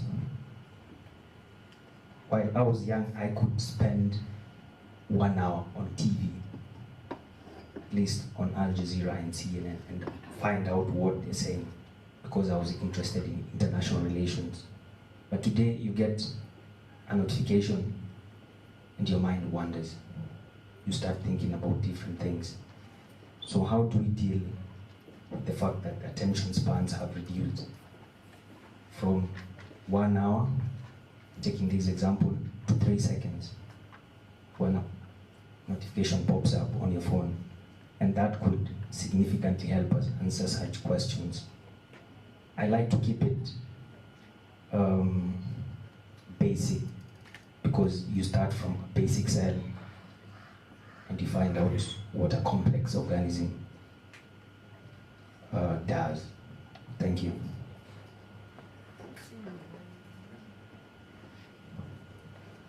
I think that calls for media institutions restructuring in the way they produce the content for different audiences. And I know most media institutions do carry out research, internal research or surveys that are provided by external bodies that guide them in terms of what kind of content they produce. But I tend to agree with you when it comes to the different audiences span. Watching or even reading articles has really reduced, and it calls to creativity and strategic kind of production or thinking while developing programs, different programs for for different viewers or audiences. So it's really important that a lot of research is put in so that institutions do understand the needs of the audiences. This product that you're producing, have you understood the needs of these people so that you are able to produce the correct and the right content for them? Separately, there's the issue of making algorithms like your ally. How then do you want to induce that into the content that is being produced, but at the same time allowing your audiences to be able to interact with your content and even counter-check in different institutions? Because even from your comment, you are watching two different media institutions, then you got a bias for one. So there's a reason why. But on the flip side, it's always important that you interact with all the channels, and when it's on specific content that you are looking at, so that you are able to make an informed decision based on facts that are factual. Thank you, Joel, for that question. And I think you are not alone. You said when you were young, but I can see you're still young. So the time span for watching, for example, TV has significantly reduced, and that's, as Jackie says, it's about audience. The audiences have transformed in so many ways. A few years ago, we used to have very dormant audiences. Right now, we have extremely active audience. That's why if you make a mistake, you can easily be corrected immediately on social media. Away from maybe the newsroom, even corporate organizations, civil society organizations, NGOs, their corporate communication side have shifted how they communicate. For example, production of content. 5 years ago, we could do a documentary of 20 minutes and someone gives you feedback that I watched the documentary, it's good. Right now, if you do even 7 minutes, nobody will watch and complete it. So we devise new methods. For example, do a 2-minute video to communicate the same, and you will be sure that people will at least watch and listen for 2 minutes or so. Thanks. Actually, Kevin just took the words out of my mouth. But from the print side, Joel, you can see these days we have some tools, social cards. We have these infographics that sort of summarize a long read. So if you're not really interested in going through those 2,000, 3,000 words, you can always check the infographic. But those things also get tired at some point. So it takes us back to the collaborations we were talking about. There's a lot of room for collaboration. And I think it's something that it's in the pipeline, I think, for some media houses, where they're planning to at least engage with the learning institutions, for instance. The USIU program is good, the Aga Khan program is good. So there are some collaborations in the pipeline, but I think a lot more effort can be made there. Yeah, but also not that we should entirely cut out the long reads and the long documentaries, because they still have their audiences. I know my father, for instance, if he saw you doing something funny with a newspaper, he'd likely just slap you. He still holds it very dear. So we don't cut out those audiences. The people still want to take that paper and spend the whole day just reading it. The people who want to watch those documentaries, they may not be many, so we shouldn't alienate them, but we can find a way to cater for both audiences. Yeah, and I think this also boils down to what Professor Eddy said at his opening remarks, and also Gwiri. They said the print media is not dying anytime soon. You know, there's always been this discussion that, you know what, print media, you know, it's not, because again, it still comes back to the basics of journalism. And then I've been asking myself, if then we will have 3,000, 5,000 words, now we expect to have even much fewer. Well, that means we need to be much more good at summarizing and saying it as it is, isn't it? So I think it's something that we as journalism students need to start learning. How do we say it the shortest time possible with an impact? Because we don't have much time, as I believe is saying, you know, today 7 minutes video is even too long. There's a lot of input that is playing out there. Okay, give a chance to one more, okay? Victor? Yes, thank you. Nice discussion. Just to inform you, that's why when I teach and also work at the Media Council, I think there's a very huge gap that the people in the teaching fraternity and the industry, because statistics are showing, and you can confirm today, the leadership of New Vision in Uganda has gone up by 4 times. In Kenya, statistics are showing the leadership of Business Daily, Nation Media Group, and Taifa has gone up. Why? Because of public interest, and we're talking about public interest. People want to read good content. They are not interested in short or long reads. If Nation decided, when government said they're not giving them adverts, Nation decided, we are going back to circulation. We'll get our money from circulation, not advertising. And they went for hard-hitting journalism. For the last 4 months, Nation has been all out. See what is happening? Nation readership is going up.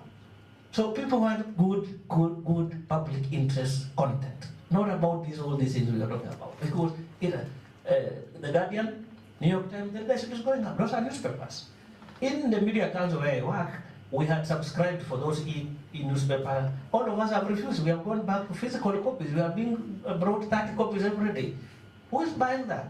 So we need there to relook. Because like I said, there are a lot of general statements about journalism without any statistics. We did just a study on circulation figures just the other day, the Media Council, we haven't even released the study. And newspaper readership is going up. Circulation, people are buying newspapers. For your information, why did Standard and Nation introduce the page 3, the long read? People want long reads. Because I'll get something about Joe Kadhi for a minute, in that 2 seconds, but I want to read. And so I want that 2,000 words to read. That's why in every Standard and Nation, the page 3 is one story, a long read. Why? If you go to Saturday Nation, Saturday Standard, go to the magazines, the farming magazine, long read, people are reading. So we need to merge these statistics we are saying and what is happening in the industry. That people are interested in good content. Content is the king. Professionalism is the queen. What has happened is that people are attracted and gone for cheap. They will not come for graduates from USIU. They will go for whoever can write, whoever has good voice, whoever has good legs, and then they miss it. The issue of mimi mtangazaji wako Victor Bwire, those are useless things. People want good content, and if you give good content, people will come. So colleagues in the university, researchers, journalism needs quality content. People, that's why we're not talking about development journalism, solution-based journalism. Where is it coming from? Constructive journalism. People are aware there's COVID. People are aware there's no money in Kenya. Those things people are aware. But people want to know how to cope. And you can't explain that in 1 second. You must give people, look at the programs that have built Citizen Radio, Citizen TV. It's the Inspector Mwana. It's the Shamba Shepherd. Those are long documentaries that people want to know how to plant potatoes, want to know. That's why. So that's, then the other thing is that media houses have invested. There's always a thinking that media houses don't invest in research. Aga Khan is one of the best investors in the world. He takes, those of you who work in the nation, you are aware, people are taken to Harvard, Strathmore. What do they go there to do? To read.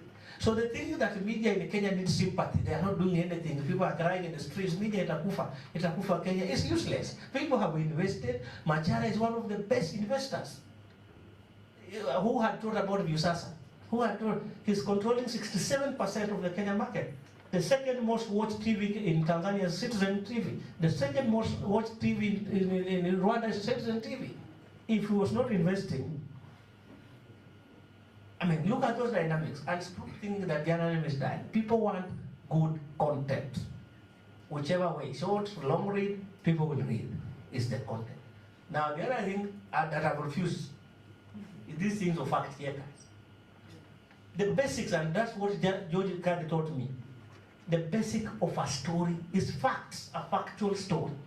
So why are you writing a wrong story for fact checkers to go and think? What is your work? Because the basics of journalism is source. How did you source your story? Credibility of the story, factualness. That's what makes a story. So if we are doing a wrong story and then we are saying we collaborate with fact checkers, why should fact checkers replace journalists? Because that's the basic thing. And even in those fact-checking organizations that we are talking about, African Check, who heads African Check? Shundu, a journalist. So journalists are migrating from newsroom to start fact-checking desks and organizations, and then we are saying we are growing. Journalists must get to the basic one, fact-check your story. In fact, UNESCO has banned the word fake news. There's nothing called fake news. What is fake, it can never be news. So this discussion we are engaging in is citizen. Who is a certain citizen journalist? A journalist is a journalist by profession. You have gone through training from a structured university like this, theories of training, and a structured way of being examined. That's what makes a profession. Now why don't we call the Juakali guys in Kamukunji who repair bicycles citizen engineers? Why are we introducing things like mobile journalists, citizen journalists? Those are just beautification of useless things. A journalist is a journalist without those beautification things. Thank you.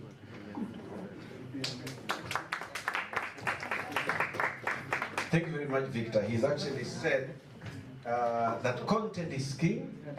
Content is key. Professionalism is what? Is queen. Thank you very much. Hello guys, my name is Joe, named after the man himself. My basic problem is with My topic is on public trust. How is it that, like what Buri had said earlier on, that made my grandfather get fired? Was he got his story from the ground, built it up, and was told to question it, to quell the story? How, as a journalist, do you cope with such a situation where you build a story that is a credible story and you want to publish the story, and you've gone around looking for content through maybe a crowd like this, and they know they've given you credible information, and when they're waiting to hear about their story, it doesn't show up? How do we trust you then? That's why we move to these other people who do not have another person in their ear telling them, wezima hiyo maneno, kwa sababu itaumiza fulani fulani. So we go to these other people and see they don't have those people in their ear. They don't have a paycheck waiting. They can just publish whatever. That's where we have a problem with the dailies in our country. We feel that you're owned. So we tend to not believe you entirely.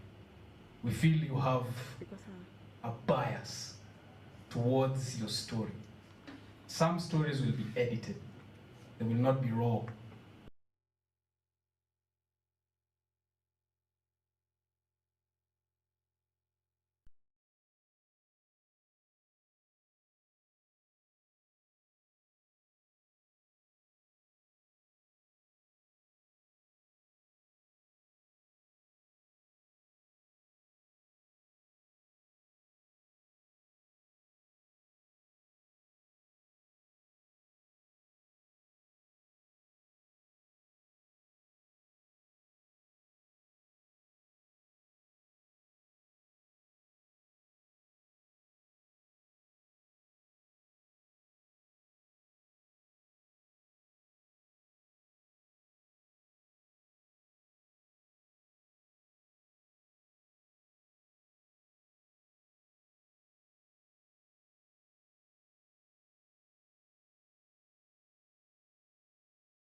So at the end of the day, there'll still be some censorship of sorts. So the only thing that will shift is who you can touch and who you can't. We all know who owns Standard Group, and someone with a portfolio in just about every sector of the economy. So there's some stories that we'll also not touch. So I agree with you, there's no straight out answer to that, because at the end of the day, we'll just come back to the same place. So we might say, yes, we hit government, we shall hit all these corporates, but actually, yes, that's the best summary, actually. That's the best summary. Yeah. But maybe also where media might have fallen short, legacy media might have fallen short, people forget about fairness as well. There's a chat we were having with some friends yesterday, just to give you a small example. Some years ago, there was a politician who was in an accident, and it looked serious, and of course, what started going around that he was dead and whatnot. So one of our friends in, not mention the media house, what the individuals, he was asked to do a story. This politician had had a number of court cases regarding his businesses. So he was asked to do a story on those. And the comment that came after tells you that, tells you the intention of the story. The editor told him that, hurry up before this guy dies. So the following day, he's told to do a follow-up on this. And another journalist comes in and says, okay, I've spoken to the guy, he says he's okay, whatnot. And the first question that comes out is, oh, so he's not dead. So you can tell the intention sometimes. Huh? So one thing I think, in as much as it's a very thin line, I think we were discussing this earlier. It's a very thin line between staying professional and crossing that line. This word, it's not a bad word, and being very activist. It's not a bad thing. But when you cross into that line, you also lose some aspects of the profession, like objectivity. You lose it. So maybe that's where sometimes we fall short. So, like the government being Victor mentioned again, it's not bad, but this should not be the intention. We should be doing this because it's our duty, not because they've refused to advertise with us. So maybe that's where we've fallen short as media. So I agree with Brian. There is a very thin line, and when Victor was giving his remarks, he gave an example of what would be some of the challenges that face independence of the media. And he gave an example, a practical example here, where there's a situation, a security situation. They decided to go out with the story, but he said he edited for 4 days.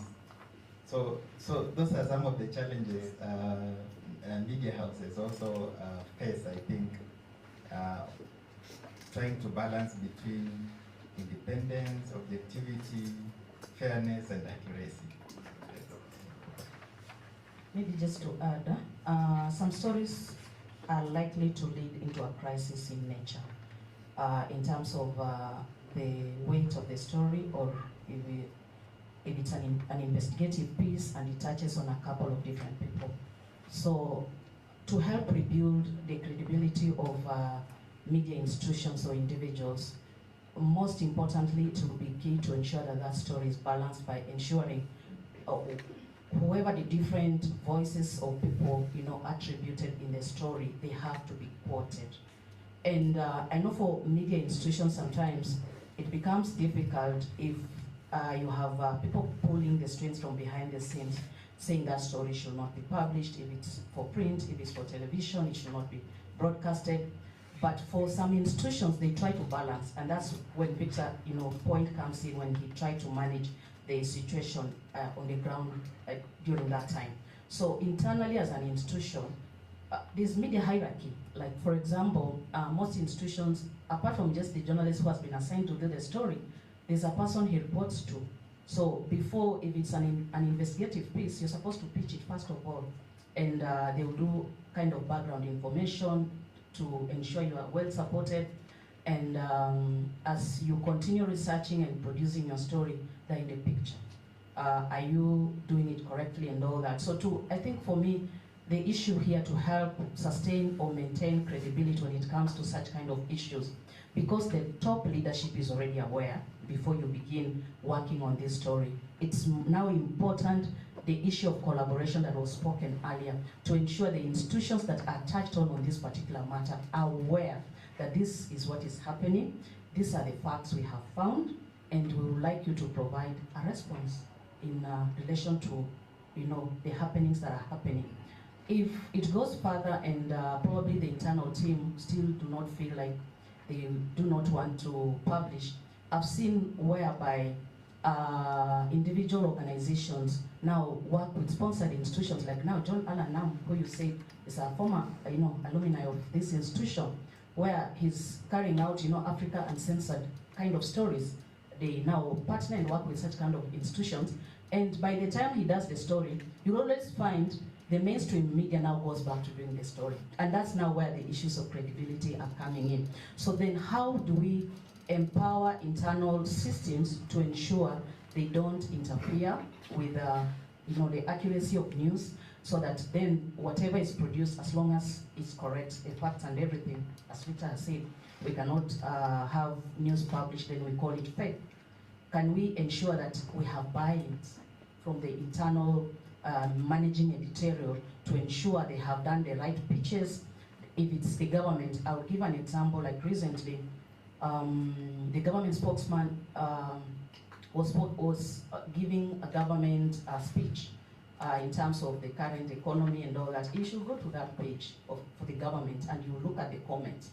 And he said the unga was, I think, 90 shillings or something, and it has more than 4 million comments only. But the same story was also, because now the media came to cover it as much as he went public. Now, And that's how now the issue of digital media and traditional media, by the time reporters are coming to your function, you're already transmitting live. So we are coming back to report what you have already transmitted.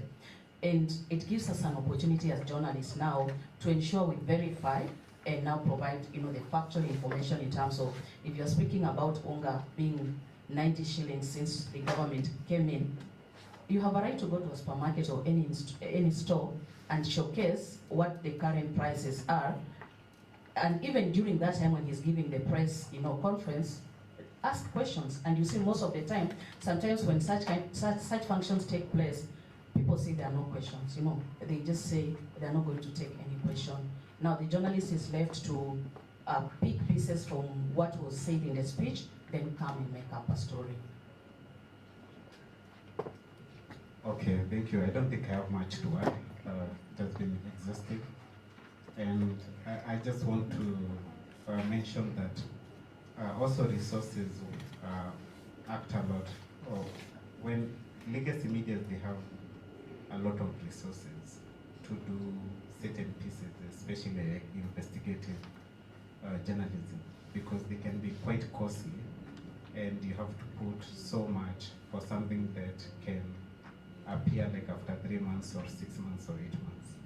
And I don't think individuals have that amount of coffers. But also, it boils down to individuals. I do believe that in terms of misinformation, it boils down to the individual, to the person consuming the news.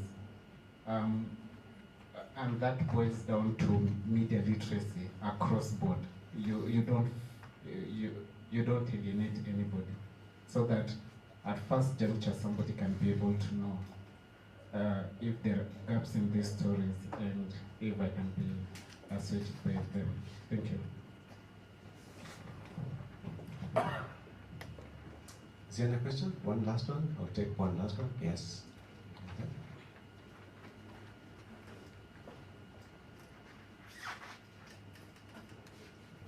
Hello, my name is Justin Moretti. I just have one question. Will the media ever be independent? Because right now it depends on, money, which is, again, it's a capitalistic world, right? So we see a lot of pay to play. That's why we're moving to maybe Twitter, we're moving to IG, we're moving to WhatsApp to see different news from different people rather than from, legacy media, than from Nation, from Citizen, from KTN, And the other day I was so fascinated by Nation for fact-checking the president, which is, again, really cool. But then I'm just curious, will we ever cut off the strings that are tying us down?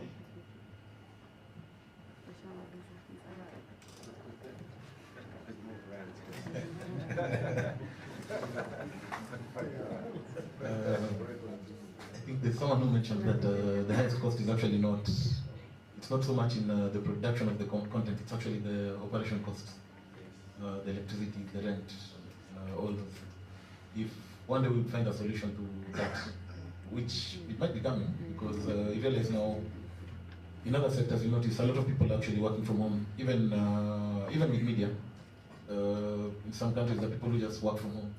So you look at some of the international media houses that have offices here. You're only required to show up in the office maybe twice a week. So it cuts the operation costs. If we do that, we need maybe less money and perhaps less reliance on the commercial side, be it adverts and whatnot. But that's a tough question because it's not just media. Some of these individuals we talk about, how sure are you that they're not in a similar position? How sure are you that they're not being paid to play? Yeah. So it's a global thing, it's not just media. Maybe just to add to what he said, I think transparency in information sharing could be a way of helping to ensure media freedom. And this, I know, begins with government institutions and governmental organizations, because sometimes what media is reporting is based on what these institutions are churning out. So transparency, as we speak about ethics, as we speak about collaborations and having institutions come together to work. I think earlier when we were having tea, one of the professors spoke about patriotism amongst Kenyan citizens. It's a problem because if you as a child growing up, you've been consuming unverified kind of news and information, as you grow up, you always tend to, lean to information that probably is not true, it's biased and all that. So it's important even for learning institutions to introduce media, news, just apart from journalism.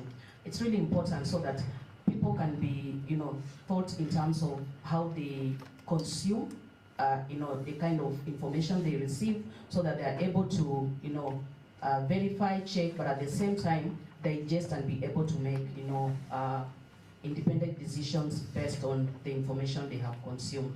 But overall, I think to help prevent the issues of lack of freedom is to ensure there's transparency among its different organizations.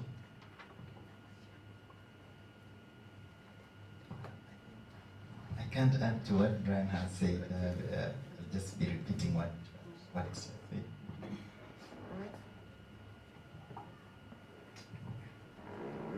Just to wrap up, there's something that Victor said about issue of fake news. Victor, maybe you could elaborate a bit more on that, because there's a paper I'm trying to put together on fake news, and you're saying UNESCO has said there's nothing like fake news today. Yes, yes. Thanks. Doc, I'll send you the paper, but UNESCO advised we can only talk about misinformation, disinformation, and manipulation of foreign content. But once it's fake, it's not news. But what is news? It must be factual. That's the simple definition of news is it must be factual.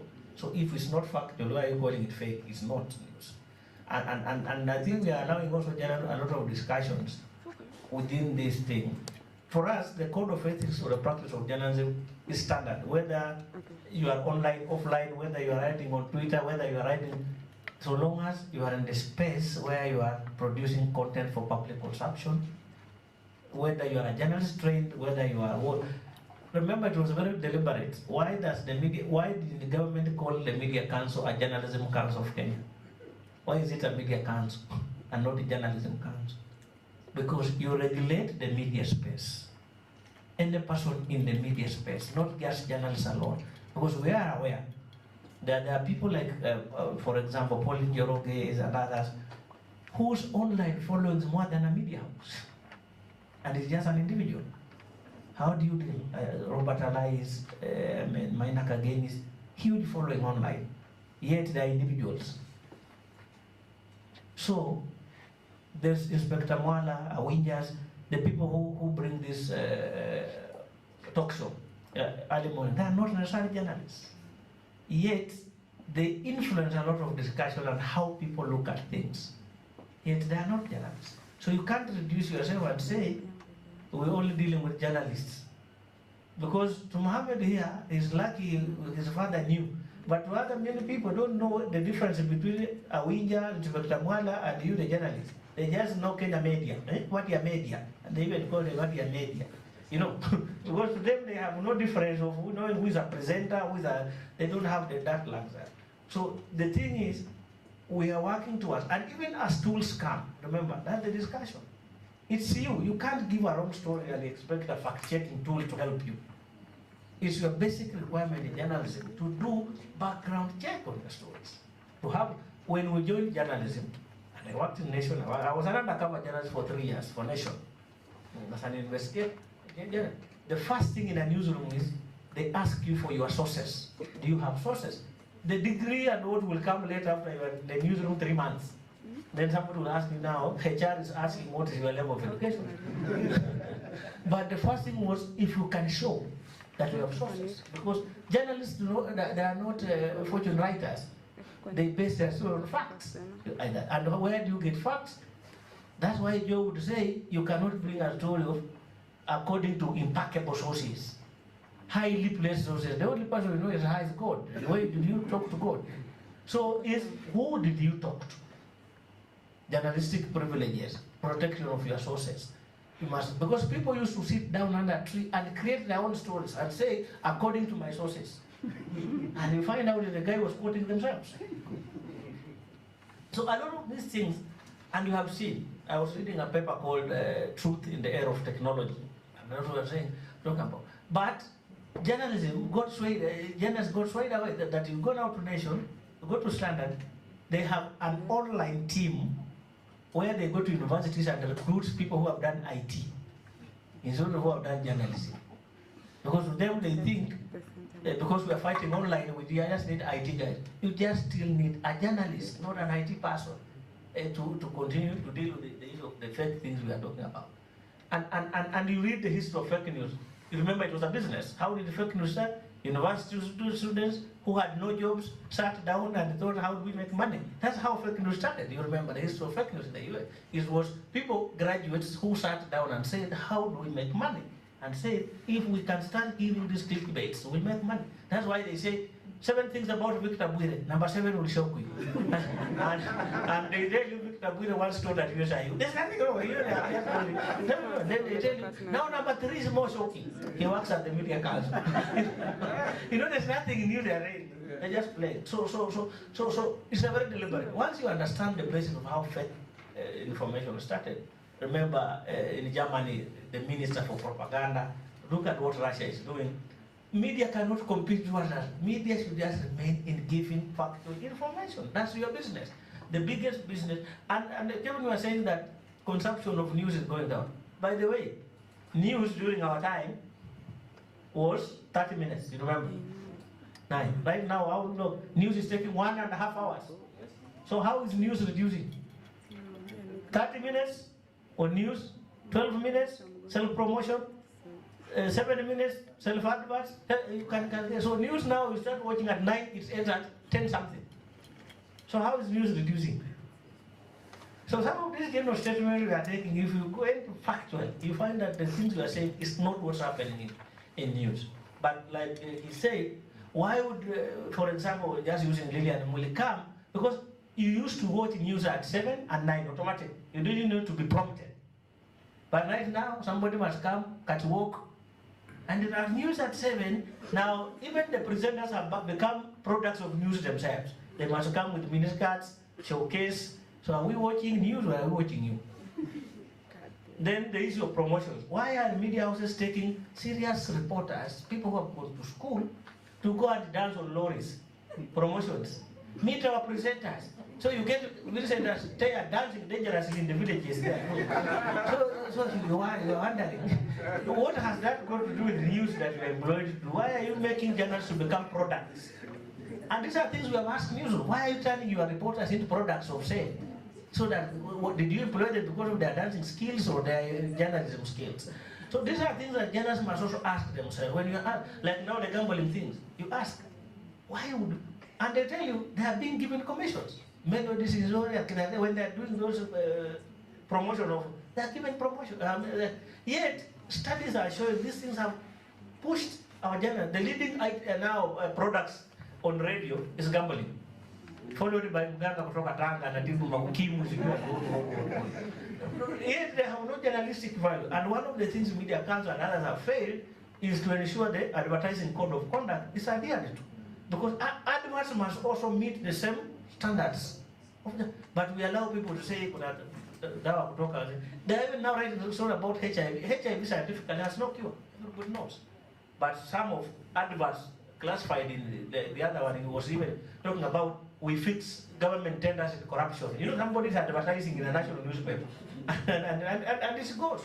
So we must go back to the basics of journalism. That journalism is not going to be done by IT specialists, language specialists. Journalism will be done by journalists who know what they were taught and what is expected of them. Pay well, and that's what, a salary in the BBC, for example, they will employ one person who can do multitasking, who can be a driver, can shoot, can edit, they pay you $1 million. But here in one of the unnamed media house, you employ 20 people, moja kushika microphone, moja kushika wire, moja. So KBC has 10 people in one function. Who they pay, how much? Yet KBC, BBC or Reuters has the same assignment, one person who can multitask, and he's paid all money. what we are thinking about. That people must evolve and start saying, where is journalism going? We have talked about media viability. If nation of all media houses can approach Bill Gates, they have now a big project with Bill Gates on climate change, clean energy and energy. But you find a small media house that is struggling, say, I cannot allow partnership with any person because they will influence my editorial. When Gijo Pepe just started and John Allen Nam, at that time I was working at the Kenya National Commission on Human Rights. They come with a story idea, you discuss the risks involved, what is in all the story, and we could take advantage. Once they run the story, because anytime Mohammed and Alan Nam would run those stories, we had to take them to Norway or Finland for safe custody. Their families, you must take them out and all. A story like this fake Kabuga. Remember the Kabuga story from USIU? We spent 7 million on that story. Just the security, the thinking, the risks analysis and what. So if you are not going to use partnerships, my friend, as an individual, and even the human rights defenders will tell you, in this world right now is networks. You must have networks with other people. Maybe Joe from the clean energy, you understand that clean energy environment more than us, the journalists. You give us the inside stories of what is happening or not happening. Somebody said, ask, why is it that all Kenyan former PSS or ministers for energy are all multi-billionaires? All the permanent secretaries and ministers who are served in energy department in Kenya, and he can tell you. Us who might not have, but him working in the sector can give us those insights. Then we plan on your story. We even arrange safe houses where we'll keep you once you do that story, where your family will be, so that by the time you are running the story, you are still safe. Do you know where we have safe houses in Kenya where we keep tenants? You know, some of us think journalism is just that simple thing. I have a bullet. This was a bullet when it was an investigative journalism nation. I was shot. So you must think through about some of this. The public interest stories we are showing cannot be done by a media house alone. Why has Wilfred Kiboro, the chairman of NMG, stayed there for 32 years? 32 years. He was a CEO for 8 years, now a chairman for 20-something years. And he's also the chairman of Standard Bank, the chairman of Family Bank. Why? Is he there because he loves media? That's the question asked. He's there to protect interests. There's nothing. So you must understand the media is just, journalists play only 5% in what happens in the media. Brian, how many times have you written a story and left the newsroom, and you get your own story, the headline is not what you left there, or the story is not there even? You are equally frustrated. Journalists only play 5% of what happens in the media. Stories are decided by circulation. The circulation manager says, will this sell? We have now editions that for a story to go to course, you must put there Joho. For a story to go, the same Nation Media House has 6 editions every day.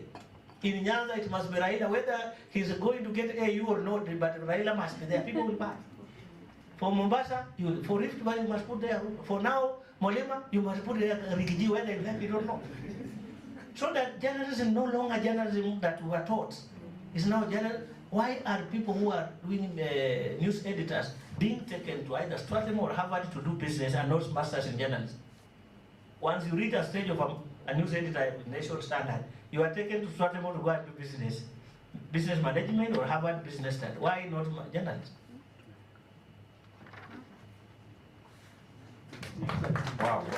Wow. I wish you could have this conversation the whole day. I don't know, for some reason, when I hear Victor talk, I remember Joe Kadhi. I don't know why. For those of us who taught by him, Brian will tell you issues of sources. He was very keen about sources of your news.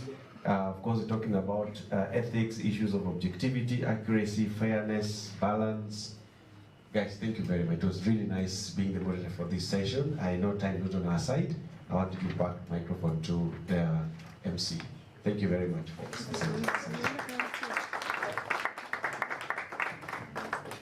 For a moment there, I was so engrossed in the conversation. I was very ready.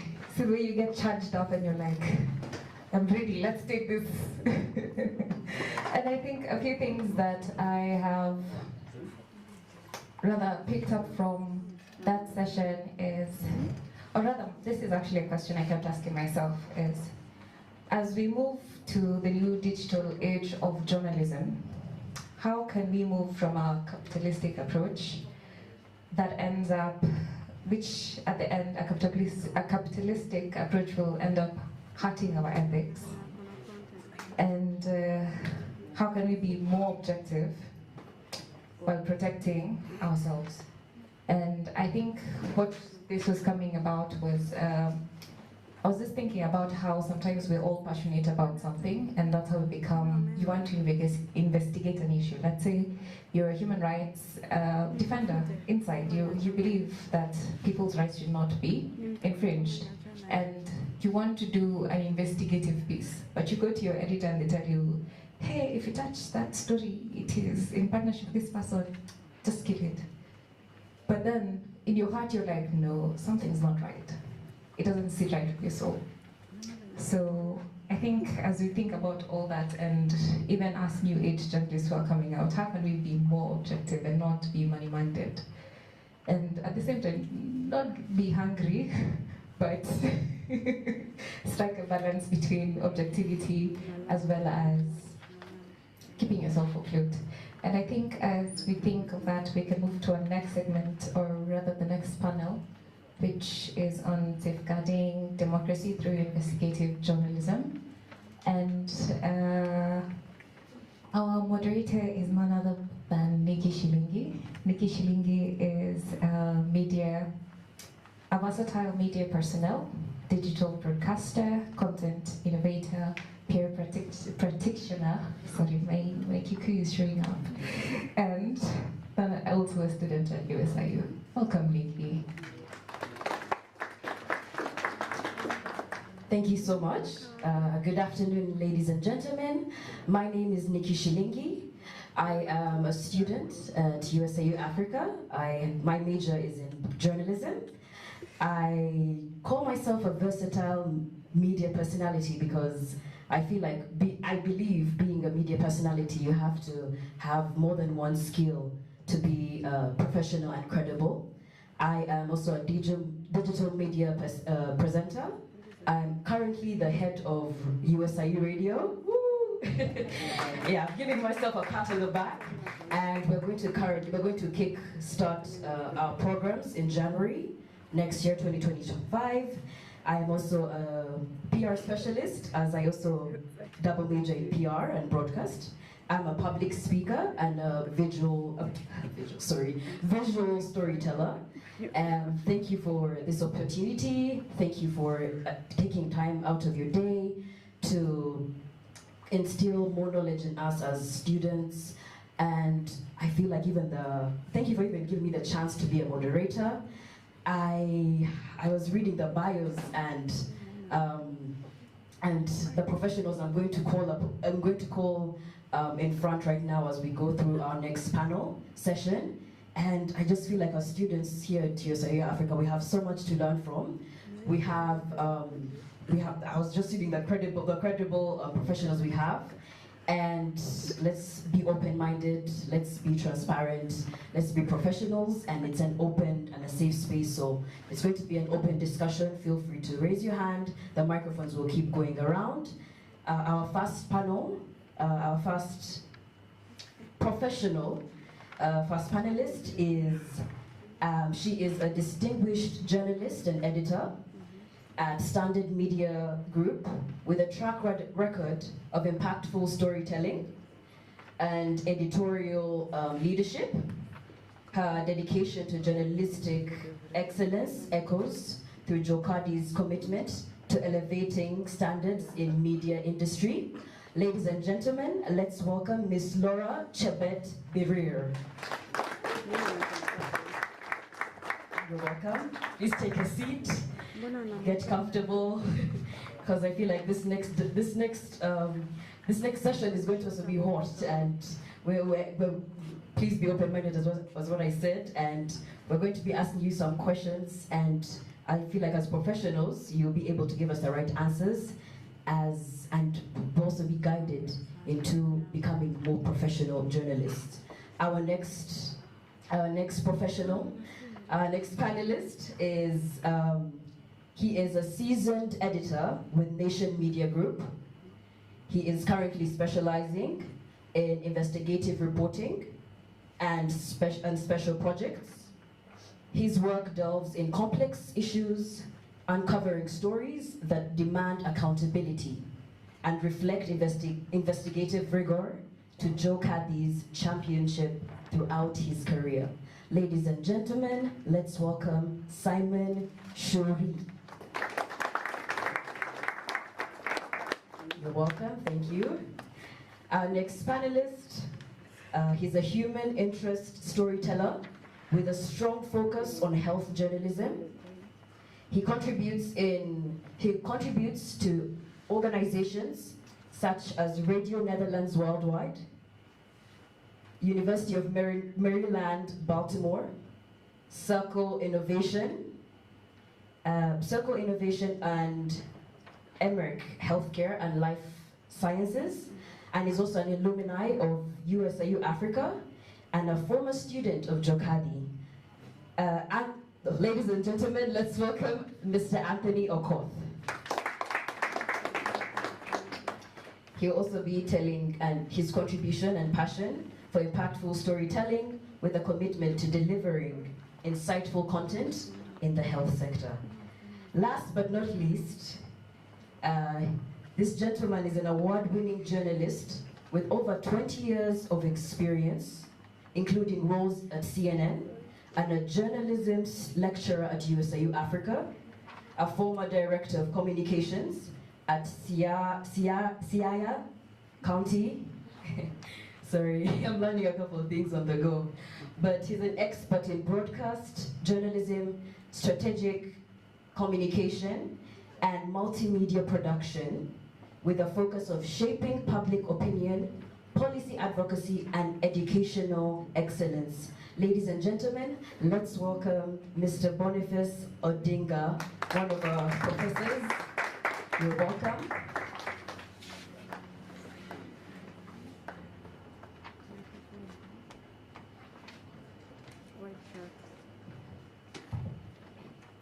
So our topic for today is safeguarding democracy through investigative journalism.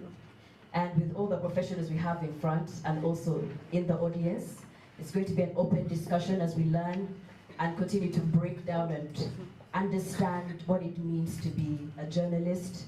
And I feel like the best way to start this is understanding the role of an investigative journalist in democracy and what makes investigative journalism different from any other type of journalism. So I think we'll just keep going around, and if there are any contributions in the audience, please raise your hand. We'll be able to give you a mic. Good afternoon. Thank you so much, Shilingi, for those good words about me, and also for inviting me to speak here today. It's an honor, and I'd like to also honor the late Joe Kadhi, who is the godfather of print. I started my career in print, and so I consider it a very important aspect of journalism. Now let me now go into what entails investigative journalism. To me, I like that Victor Bure said that the basis of being a journalist is being able to report facts and not waiting for someone to check the facts for you, or not doing the story and then letting the fact checkers do the work for you. So investigative journalism, I believe, starts with looking for facts first, and then also looking for the details into the facts, the details that not everybody knows. For example, when you're told it's raining outside, you need to go check if it's really raining outside. That's what entails investigative journalism, and also how much it is raining and how long the rain is probably going to take. That would now entail the so what aspect. So I believe investigative journalism is not only fact checking and getting into the details of the facts, it's also telling the public or your audience the what next, what happens, so what. Thank you. Good afternoon, everyone. My name is Simon Shuri. I cover investigation and special projects for the Daily Nation. I think Wasuna should be here because he's the one who introduced me to this craft. We used to work together, Business Daily, akaenda court reporting rather. And then one evening he told me, at that time he was moving to Radio Africa. Then I told him I'm also moving out. He told me, Simon, I think you have more strength in doing special projects. And was one of those polished writers.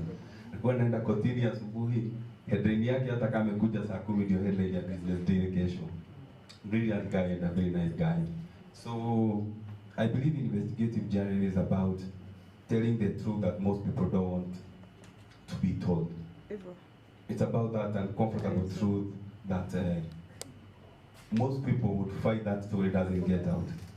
I'll give an example. We did a story September 23rd. It was entitled The Shillings 72 Million Jobs Brought Suspect Who Was in the Ruto's Germany Trip.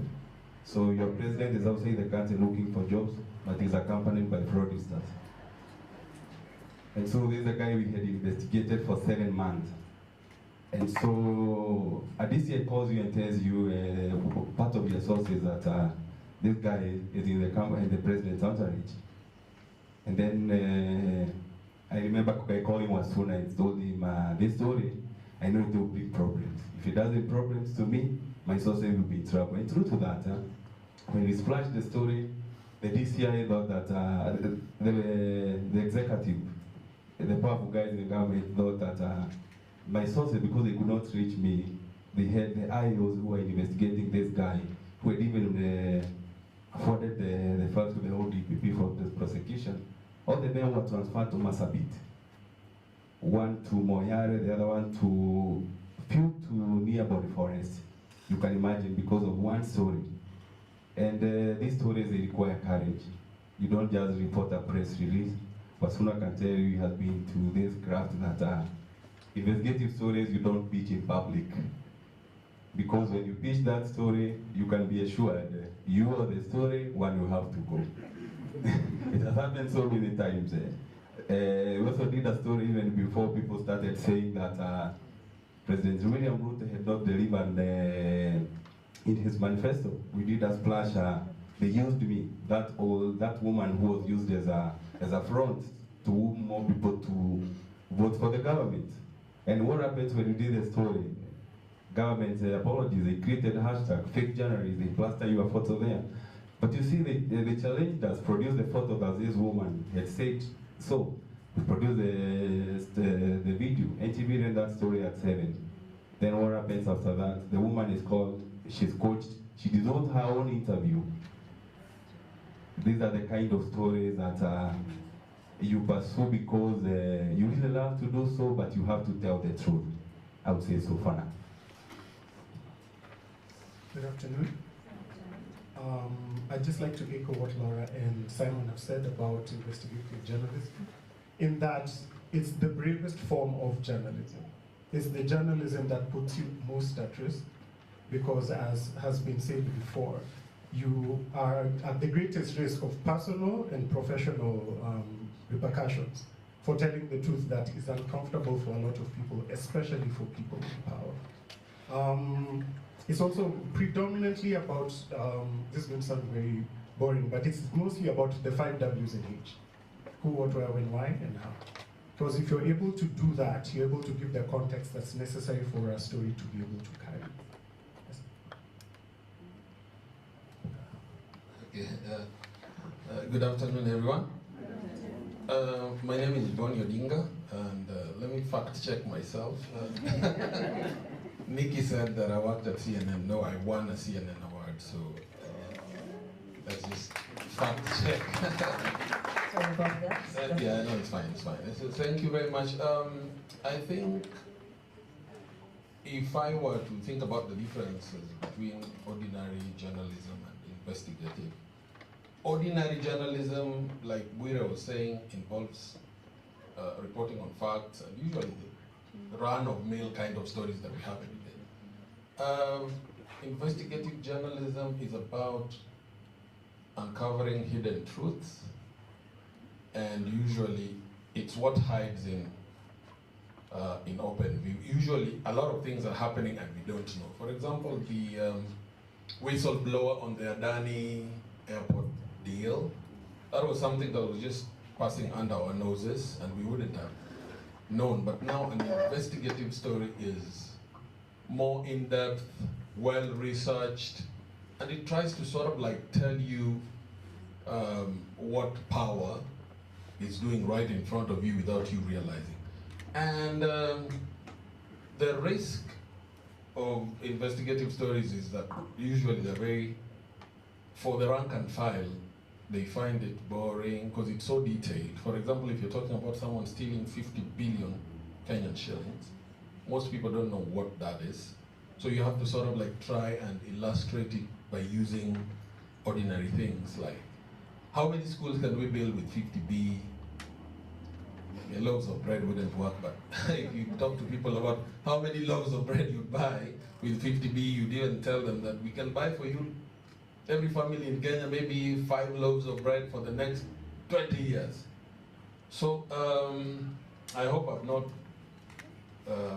digressed too much, but basically the difference is what we really need to know, that is in-depth versus the usual stories. I hope that clarifies the difference. Thank you. Thank you. And one thing I can pick up is it's a very sensitive field to be in. So how do you deal with legal or financial pressures that affect the ability to actually tell your story? Because end of the day, you're unveiling very sensitive stories. They can be about political or individuals. What aspects do you take to protect yourself as an individual and also as a journalist? Having done some investigative stories, there's a story I did on pollution in Kitengela. And of course, there was a quarry that was being mined and it was causing noise pollution and it was cracking houses, newly built houses, because of the heavy blasts. So when we went and did the story, you find out that it's the who's and who's who on these quarries and the land and everything. We also find that a lot has been done to ensure that he stops whatever he's doing with this quarrying, but he's still there. So you really ask yourself, how will I change? How will I change what has been going on? And what are the implications of me reporting this story? So I'd like to start with the fear of your life when you report, yeah? And then also impact. What impact will it have? Because the pitching of the story came from cries of the residents in that area, and so what you have to consider is your life first of all. In journalism, we are told that no story is worth your life. Yeah? But then again, you doing this story, you're saving lives, because a lot of lives are at risk. Apart from the noise pollution and the destruction of houses, there's respiratory diseases that are reported around that area. So when doing an investigative piece, you have a lot in mind, your life especially. And so how to safeguard yourself as a journalist comes in terms of your organization. How is your organization prepared for any eventuality? And for me, I think my media, I was still at the Standard Group, that this is in 2020, 2021. First of all is how we were dispatched to the field, having accounts standby, and having also your boss on standby, so that in case of anything you inform them.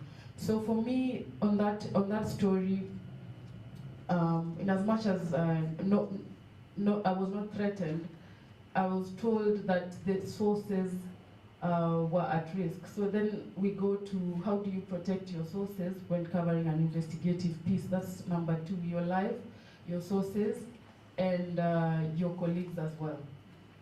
So for us, we were protected, but I feared for my sources, because then There are some sources who are okay being interviewed without blurring their faces, and then when they say they're okay, you can't stop them because they're being democratic. They want to speak out and be heard. So then, I'd say it's a thin line, and it's difficult to, especially in a place where democracy is not well upheld, to feel safe when doing investigative pieces. I think I'll leave it at that. Thank you. I think I'll go straight to your question on the legal implication of the stories we do. The first thing when someone comes to you with a story that so-and-so is doing ABCD, I go to my editor and I tell him, I have this lead, but I want to pursue it. So the first thing is, if you tell someone has stolen from ABCD, the first thing is to prove that person has stolen. And how do you prove? If you tell me that company ABC has stolen 700 million and it's owned by Brian Wasuna, quote unquote, the first thing is to do CR12. So I do the CR12, who owns that company? It's a public record. You can just do the CR12 and you get who are the directors of the company. Then if someone had promised people that you take people to London, to Canada for jobs and everything, I just look at, give me the contract that you signed with that person. What are the timelines involved? You cannot tell me there's a job in February and in 2024 and I signed the form in 2019. That is fraud. That's the first place. Another thing, which bank account did you pay that money through? That is the first thing. Give me that bank account. Another thing I will check it. What is the accused saying that when you call him or when you call her for a right of reply, and is a matter in court, because you have to look at if I report this story, prejudice, the subjudice, and all those things, the court will just say, this matter is before the court and everything. Then I only call the source for a right of reply when I'm 90% done with the story. Because I've seen in most cases, you call someone, the next thing he deletes all his photos on Facebook. Another thing, with this job, it's very easy to, if I call someone, he's a flashy pastor. We did a story about James Wanjohi. He was buying in Resambu. He had a church called Jesus Culture Ministry. He scammed people 600 million. So when you hear someone say that guy is flashy, you go to his Facebook pages. There's what we call open source intelligence tools. Like, if I call you flashy, I go to your page, what do you post? So tomorrow when you challenge me in court, I'll produce this. This is how you brand yourself. So when you talk about Wanjohi as a fraudster, you remember he was vying for Resambu, and he had won the UDA nomination seat. Actually, he had stolen more votes than the registered book. And even the court had to overturn, and then Mwafrika won, if I remember. That thing went to court, because the registered voter in Resambu, he had more votes, he had gotten more votes than the registered voter in the ABC booklet. So I challenge you with your information, I challenge you with what you posted, and when this information about, and the funny thing with this story is, just to understand their fraudsters, this year investigating these people, they have that power to write to the bank and they access their bank statement. Money was getting in the morning, in the afternoon, they had withdrawn everything. Actually, the balance of an account that had received 600 million had 3,000. The amount of money that you cannot even withdraw just to maintain the account. Then the man on Sunday, he preaches to you how you can become richer by stealing from you. I think it's about when you put up a story about the legal implication, writing is one thing, and standing with your story tomorrow. If I write my story tomorrow, what I normally have in mind is about that guy coming tomorrow in the newsroom and saying, you defamed me, I want you to prove. If you say my documents are fake, I tell you produce the original documents, we compare. That's all.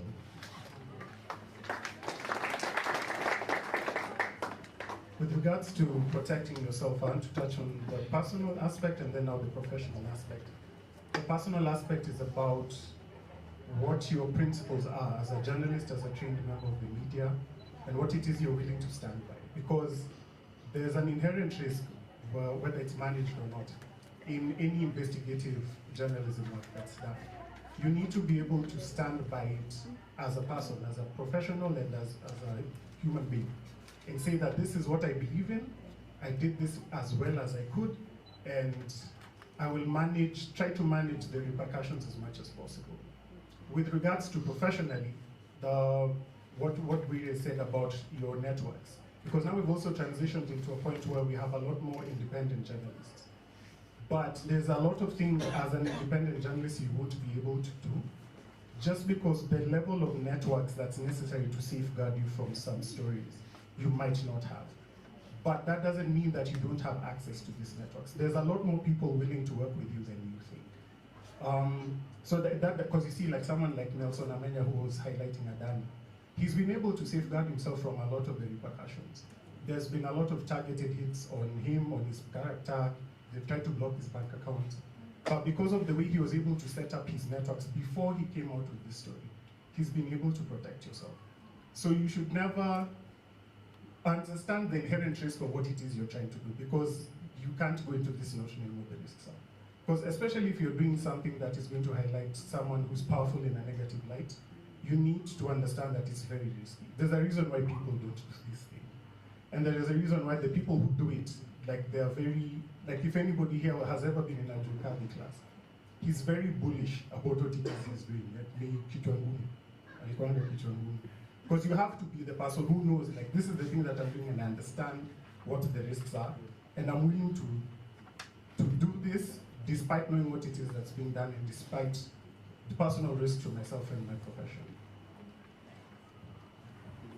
Okay, yeah, I think we must accept and agree that investigative journalism is very expensive. It's not ordinary. It's very expensive. And if you're investigating a story that your media house has no interest in, when you pitch it and you go to the editor, of course they'll do the background checks and tell you whether it's safe. And they'll fact check with you so that when you go to production or to publish, you'll not run into any legal issues. But also from my experience, what I noticed about investigative journalists, the best during my time at Nation, there was Yasin, and then I worked with Jonal and Namu at the Standard. But before Jonal and Namu, I think one of the most unsung investigative journalists was a guy called Clifford Derrick. Clifford Derrick was the guy who made us at the Standard scoop the Nation in their own building. When the former First Lady Lucy Kibaki went to raid the Nation, and when they arrived with the Kingori Mwangi, I don't know if it was the OCS or whatever, they impounded all the cameras. But Clifford Derrick hid his camera. So eventually, he started filming the First Lady running amok in the newsroom. And then she noticed, so she walked up to him. And you can see the footage where he's saying, "First Lady, please," and she's slapping him. Then he ran into the toilet. And what he did, back then we were using tapes. He removed the tape, put it in his pocket, and put another different tape in the camera. So when Kingori Mwangi came and flushed him out of the toilet, they took the fake tape. And the tape that had the footage, he kept in his pocket and he came with it. And we scooped the Nation, and we were so proud because they had to ask us for the footage, yet the thing happened in their own media house. Yeah, so it is expensive. And the reason why I'm using Clifford Derrick is because initially, when Clifford used to do his stories, and the same thing happened to Yasin at the Nation, an investigative journalist can take 4 months or even 5 months working on one story. And most media houses will fire you. They'll say, "What are you doing?" You barely, because we're used to the grind of daily a journalist producing a story and it's going on air. So an investigative journalism is expensive both to the media house and also to the investigative journalist. Because Clifford Derrick used to take so long just lying somewhere in the streets of Nairobi. He was the first guy to show us how these people who do these promotions for Safaricom, quote unquote, lie to people. You know, like the way they tell you that you want something. No, they have a competition. They're not from Safaricom. They have vans written Safaricom, but they're just fakers. So they'll do a competition and lie to you that you've won a t-shirt or whatever, or a laptop, but it is one of their guys who's won, who entice everybody else to participate in that gamble. Clifford Derrick was able to film from a bird's eye view so that we could see all those things. And it used to take so long before finally coming up with the story.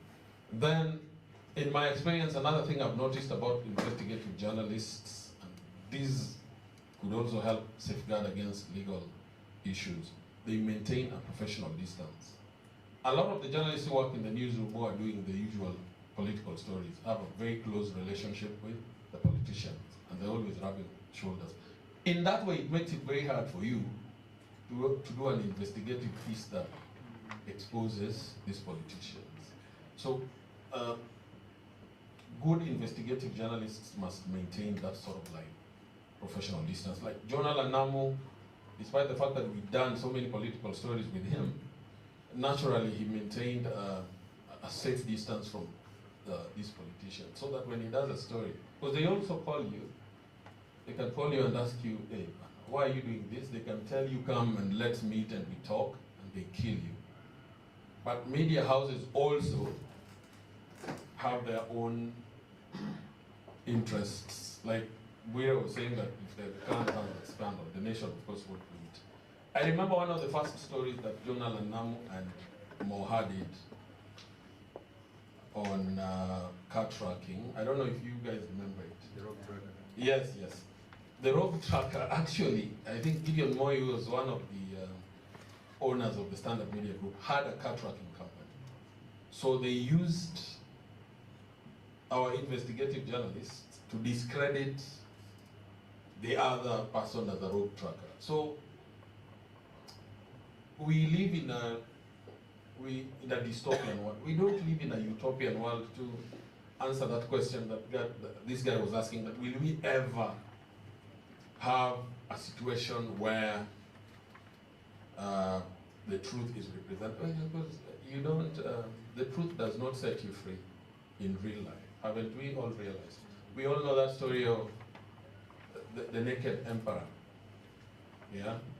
So he was walking around naked, and he was asking people working for him in the palace, what do you think about my gown?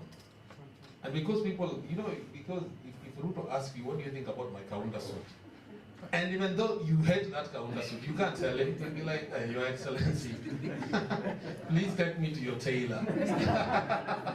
Thank you very much. I hope that has illustrated something. Thank you very much, panelists. We're just opening the floor to the audience. If you have any questions or, yes, it's okay, you can do that. If you want to also just contribute to what the discussion we're having, please feel free. The mic will keep going around. Thank you. Well, thank you. Thank you for this very intriguing discourse on investigative journalism in the perspective of safeguarding democracy. And I'm particularly keen on the safeguarding of democracy. And I'm keenly looking at it from the dimension of citizen journalism. Morara Kibaso. But Morara Kibaso has been able to do what mainstream media has not done since we promulgated the new constitution. But these guys have been launching fake stuff. They have been actually pilfering public resources. Looking at the professionalism, the ethics, the resourcing, that this as an individual, not an institution, is able to achieve vis-a-vis an established media house like Nation Media Group, Standard Group, Royal Media.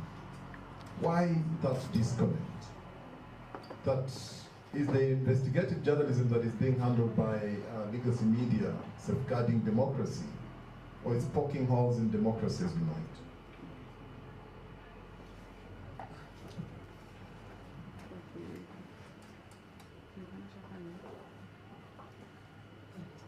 It's a very difficult question to answer, but I believe it's about resources, one, and courage to uncover these issues in society.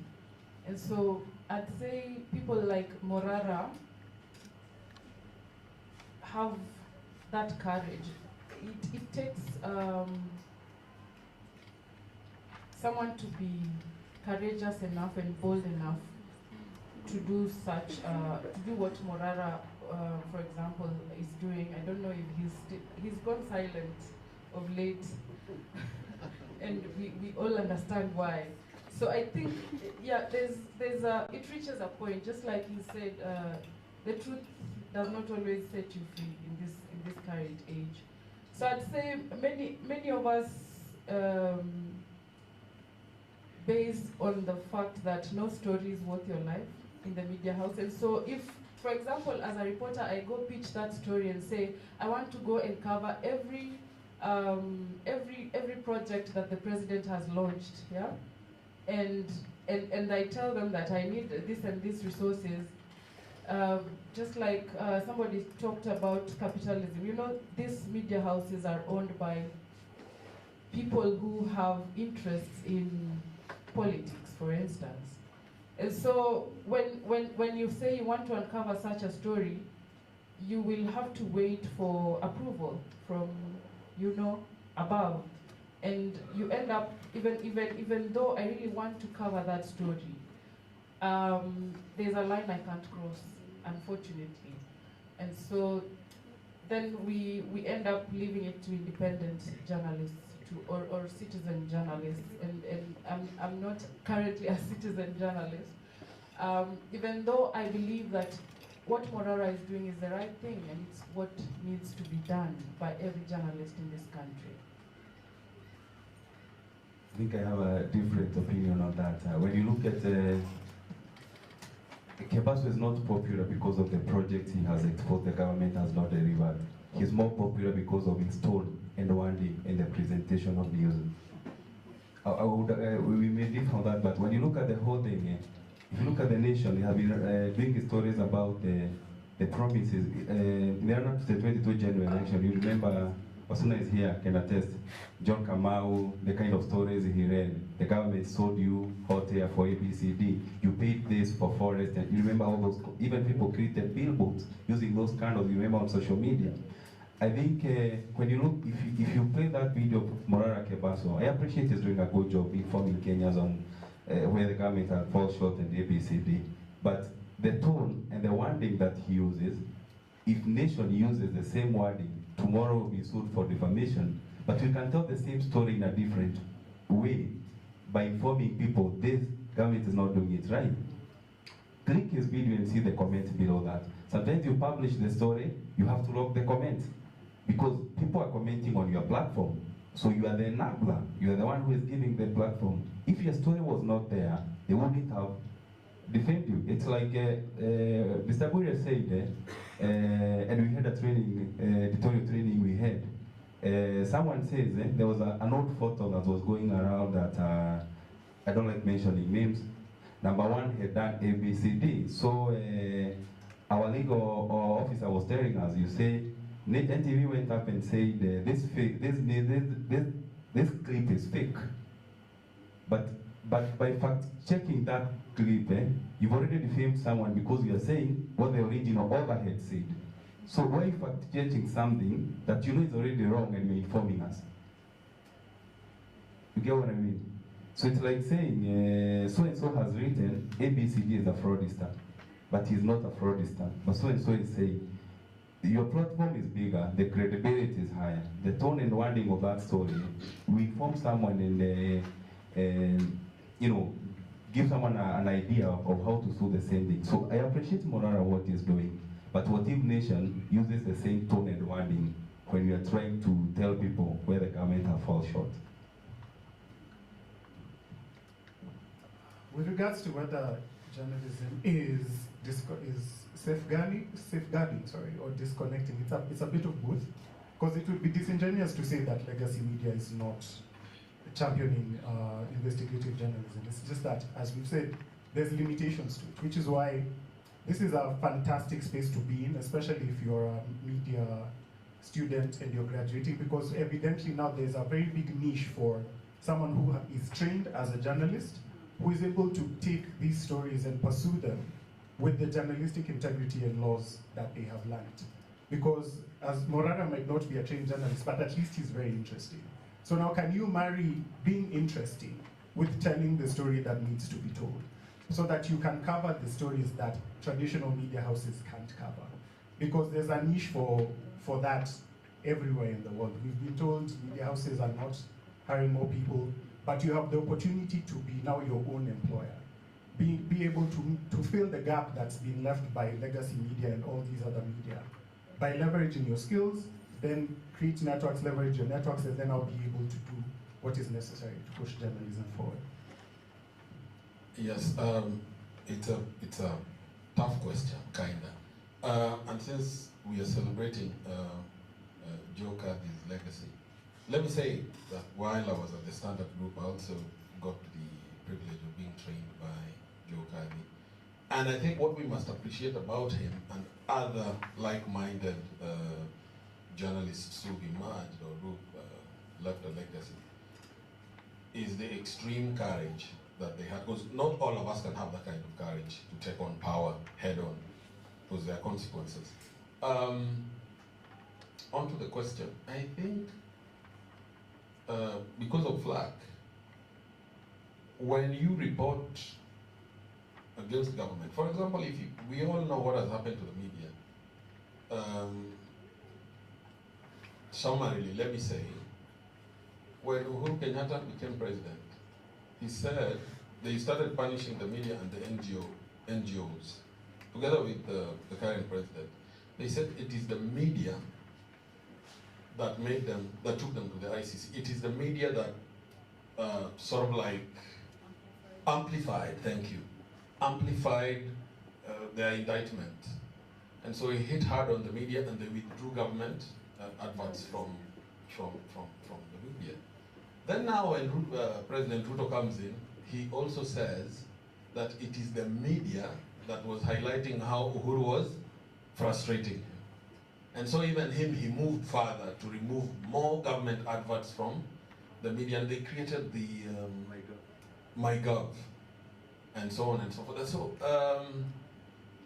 when the media finds itself without business, or let's just say that since the media also must make money, they hit the government, but with fist in a velvet glove. They can't hit the government as hard as Morara does, because Morara has nothing to lose. But what I see as an opportunity created by the Moraras of this world is now an opportunity for collaboration between the mainstream or legacy media with these citizen media journalists. And also I'd like to look at it in terms of when the young gentleman was talking about, will we ever get to an ideal situation? Let's disabuse ourselves. We'll not get to an ideal situation, but let's look at it more of like a supermarket or a place where you go and you can pick things. There is maybe the bread and butter that legacy media will give us. But if you want other knickknacks, maybe you want other sweets, you look to the citizen journalists. And I think our experience is much more enriched when we have all this plethora of other contributors participating in journalism. So yes, legacy media cannot do an absolute job the way Morara does, but once Morara has done it, it is a brilliant opportunity for legacy media to pick some of what Morara is saying, fact check, and do a much more robust story that can stand up to journalistic standards. Thank you. But when my question comes in, when you move to like the ethical bit, and because like how you all said, you're representing whatever story you're publishing. When it comes to the ethics and accountability aspect, what ethical considerations must investigative journalists navigate when reporting on sensitive or political, social issues? Thank you for that question. I believe there are basics to ethical reporting. Some of them include not showing graphic images. If there's blood, injuries, we don't show that. Also, dead bodies, can't show dead bodies. And allow me to go into now when it comes to political reporting ethics. I think what matters most is that you do the right thing and you say the truth. And when you speak the truth, then ethics becomes, I'd say, automatic. Because even though you also have to be responsible in your truth, because there are some things that you will be truthful, but you can't show the nitty-gritties. So, for example, in suicide reporting, you can't say, nowadays we don't say commit suicide, because when you say commit suicide, you prevent someone who is suicidal from seeking help, because then they believe that suicide is a crime, and we're trying to remove that. I hope that example helped, so that then you give your information to the public without harming the public that is supposed to benefit from your story. I hope I've answered your question. Thank you again. Thank you again. I think the most important thing when you're doing some of these stories, it's about fairness. If someone tells me you've stolen, I can't wake up one morning and say because so and so said that is a plain truth. It's your work to go outside there. Another thing is confidentiality. When you're doing these stories, the most question that comes out, nani amekwambia his story? Who is the source? And I think most of us watch Al Jazeera, the Gold Mafia clip and everything, documentary, the BBC Africa. If you look at their stories, the sources they were to, I think the sources is the community. Because I believe a good story should have impact. When we did a story about the Ruto allies and what happened, Nea revoked the license of that guy. And the curious thing was that you have a cabinet secretary. He's the one who he was accompanied by this guy. And after we did the story, he released the names of the wrong recruitment agencies. Funny enough, he left the fraudster who are already being investigated, and their files are with the ODPP. We had to do another story for that guy's license to be revoked. So confidentiality is one thing, then fairness. If someone tells me so-and-so has stolen it, so I want to go out there and call that guy. So-and-so is alleging, without even mentioning name, have you heard about ABCD? And then report facts as they are. Don't put your emotion in the story. It's not your story. You are trying to inform people. Avoid adjectives. Just report what is there.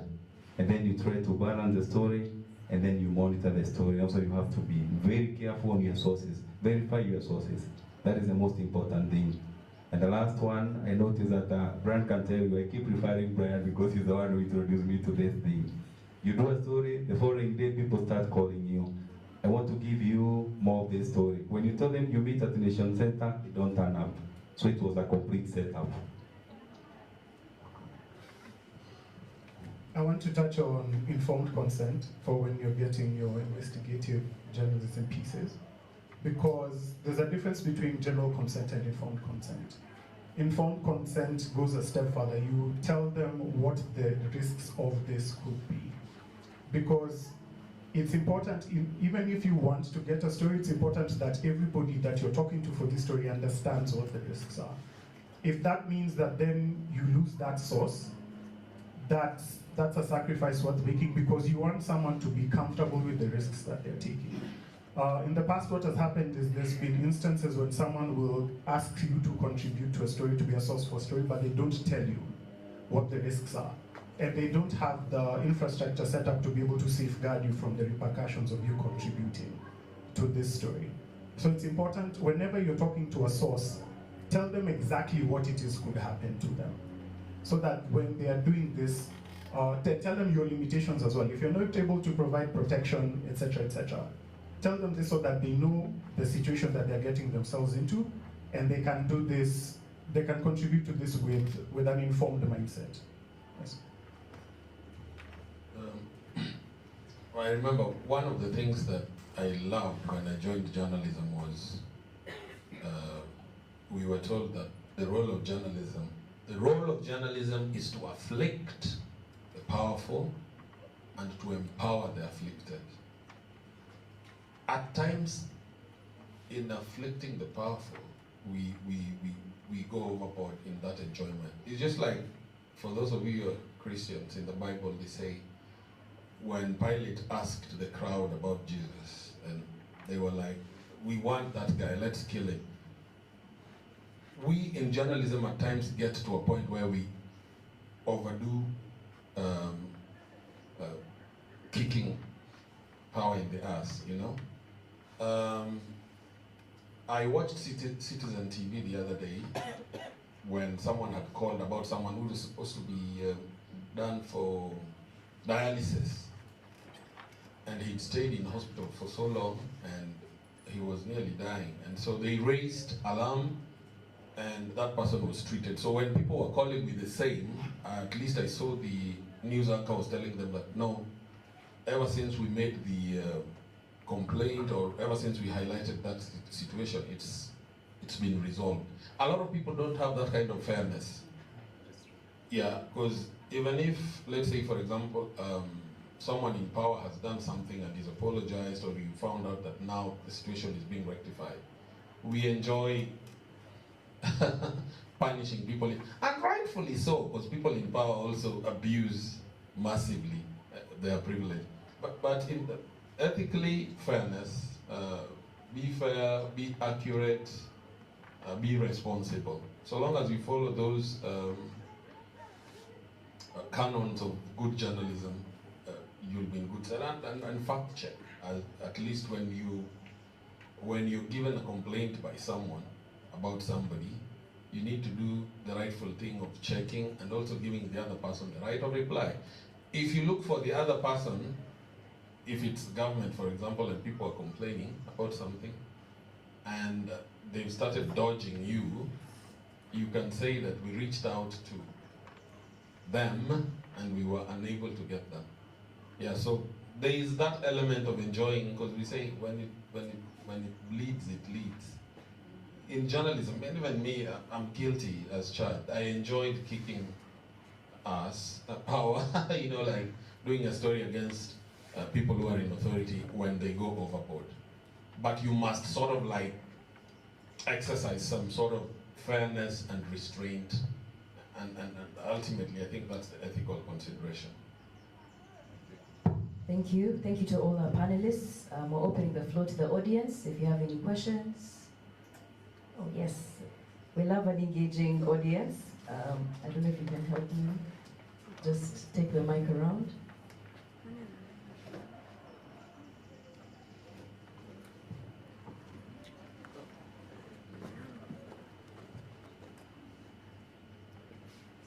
Good afternoon, everyone.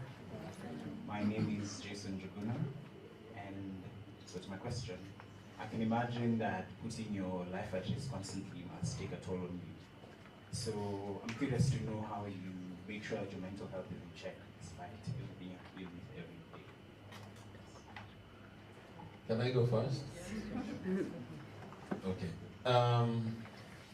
That's a very valid concern. I think we've just been winging it. A few media houses now have started offering counseling services to their journalists. But during my time, I covered the 2008 post-election violence. We went to places where people had been killed. We went to the mortuary, and so on and so forth. In fact, even some of the most notorious gangsters, I remember there was one called Maveri, and when he was shot, I'm the one who was sent to do it. So when I got to the city mortuary, I hope this does not traumatize someone. I met some guy who operates HAS services, and he was high. Most of those guys who work in the mortuary are usually high anyways. So he was so ecstatic. I was like, do you know where Maderi, the body is? He goes, hey, so he was pulling me and walking into city mortuary with me, and that place is harrowing, you know? The things I saw on the desks. Before now, finally we got to that thing where they keep them. What is it called? The fridges, yes.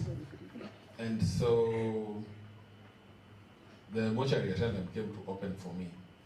And lo and behold, the great Maderi, as he was pulling, you know, like when someone has been dead, they don't usual, you know, they're kind of stiff and it's very traumatizing.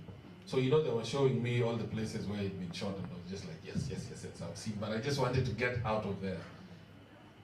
After you've covered such harrowing scenes over and over again, you need some debrief, counseling. During our time, it was all left up to you. You find a way of dealing with it. But I think by the time I was leaving the newsroom, they started showing compassion and they started hiring counselors to help people with mental health issues. But by and large, it's something that you like. It's just the same asking a policeman. It's journalism also comes with its baggage.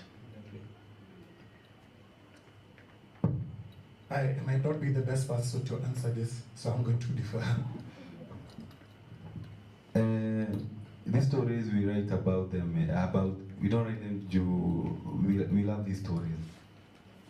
It's circumstances that force us to do these stories. When I was writing for Business Daily, I think I had a better line. You walk into a bank, financial statement, chief executive, officer of bank, listed company, blue chip companies, and you go home. Now here you're doing crime and investigation. I believe if a police tells you that so-and-so was shot dead 10 times, it's your work to go and confirm how many bullets, because police have a history of lying.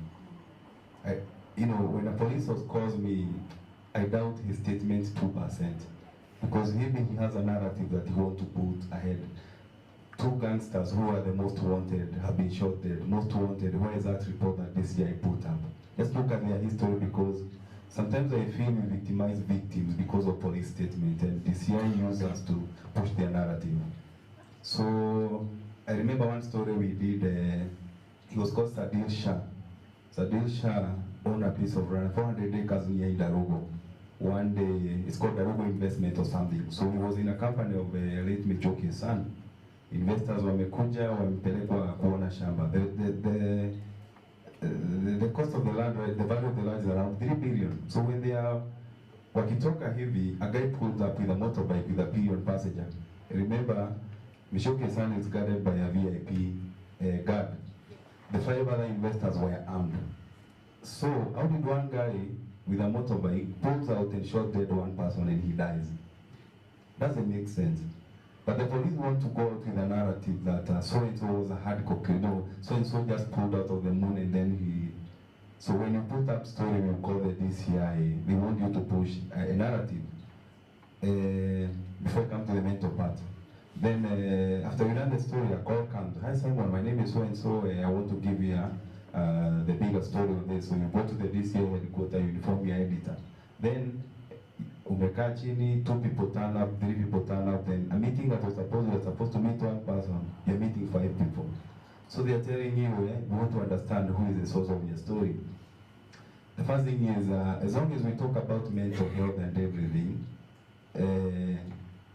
the media house, they don't focus much on mental health of journalists. They focus on the big story. They forget about the journalist.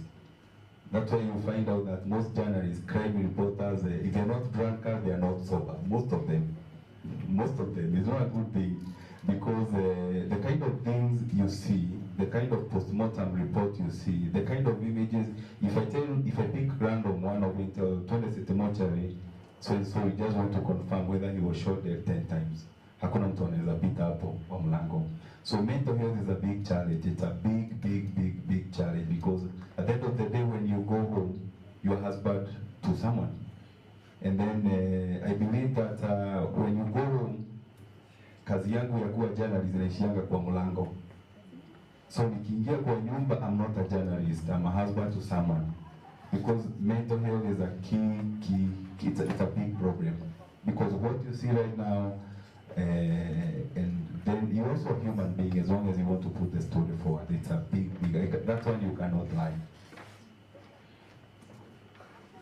That's a very important question, and just like my colleagues have said, it's what we face daily. Even if you're not required to go to the city mortuary to confirm how many bullets, you will encounter graphic photos every day, dead bodies, gross injuries.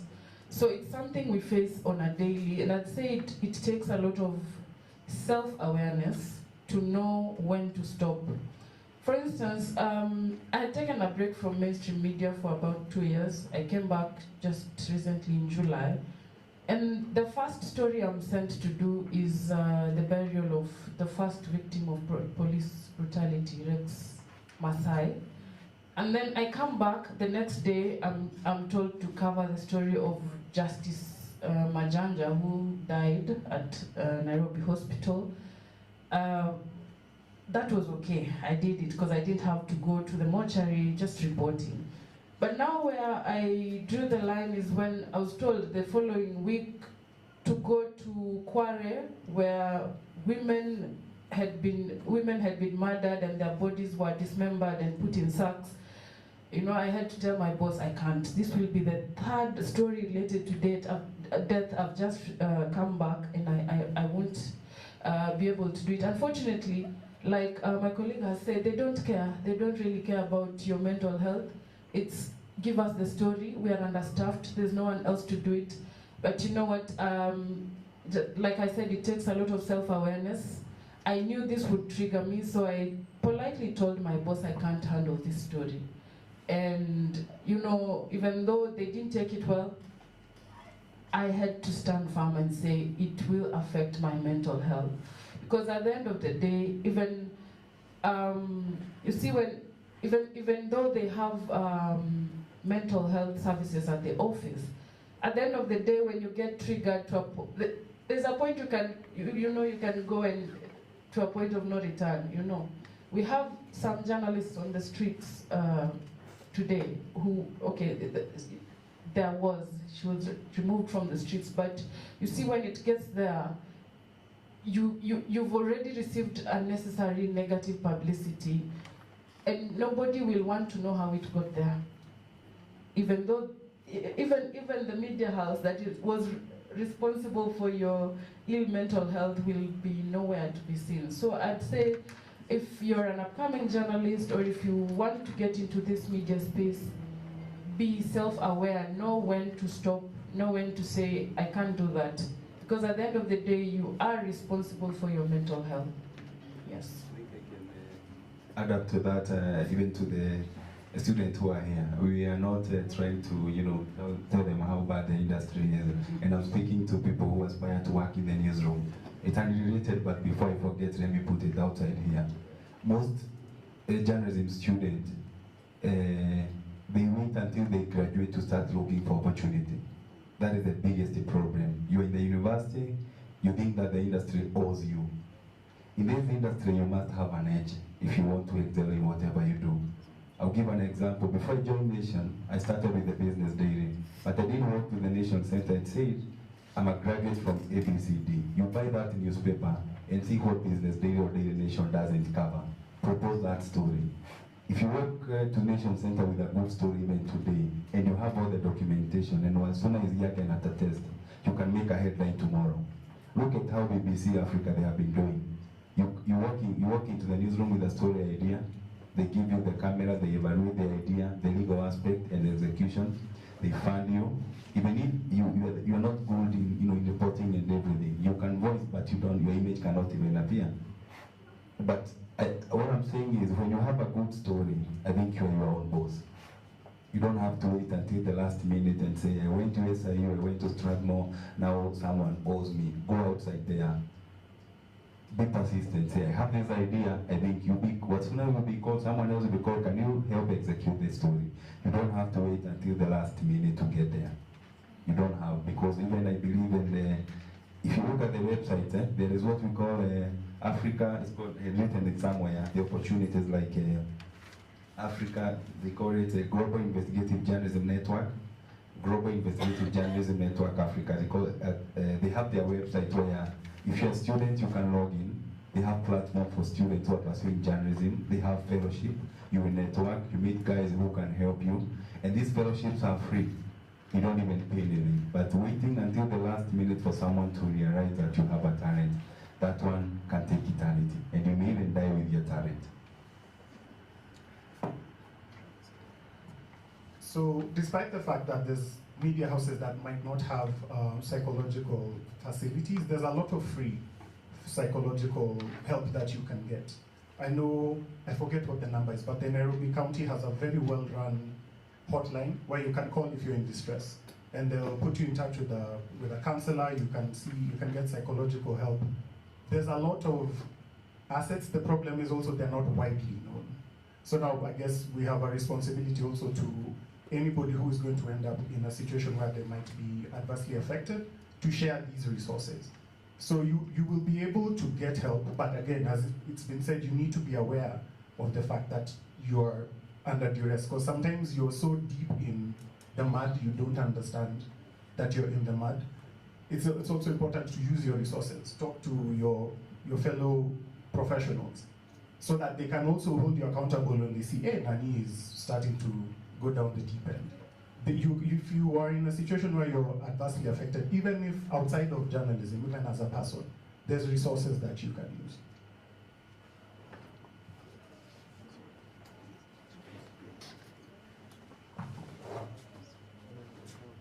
Actually, just to add on to what Anthony has said, even the Media Council of Kenya has, they offer counseling services. And for as long as you're accredited, even as a student, you can access those services. What used to be NHIF, they had free counseling services. I don't know if the new shift share covers it, we'll find out. Actually, the country should be able to tell us, cover health. Yeah, but there's a lot of free resources on that. But like Claudia said, be sure to always know your own limits. If you feel you're overwhelmed, reach out, talk to friends first, whatnot, family, and seek help after that. Short of that, many media houses actually getting there, but they also don't promote it amongst themselves. I would like to ask Simon if he knows that Nation has a counseling service. Yes. Okay, most employees don't even know that. So the editors only bother with the story. They will not tell you that whether if you feel traumatized, call so and so, and it's actually free. But they won't tell you that reach out to so and so. So you also have to make that effort. It's not right, but make that effort to find out what resources are available to you. Yeah. Yeah, but let me also add this. Journalism becomes once you're in journalism, like I was saying, when it bleeds, it leads. It also has its. There are points when I used to wonder what kind of a person I am, because for example, you go to cover an accident. I'm remembering a story where I'd gone to cover an accident, and when I arrived, I met the news anchor. He's since retired, and he asked me, "Bonnie, what's up?" Fine. How did the story go? And I'm like, he's like, "Did anyone die?" And I'm like, "No." No story. We were both disappointed that there was no one who's there, but it's not because we enjoyed that. You understand it from the perspective of journalism, that if you went to cover a road accident story and people are dead, then it is a story. When no one is dead, then now it's not a story. Your story dies. So at times you'd prefer people. Okay, you get it.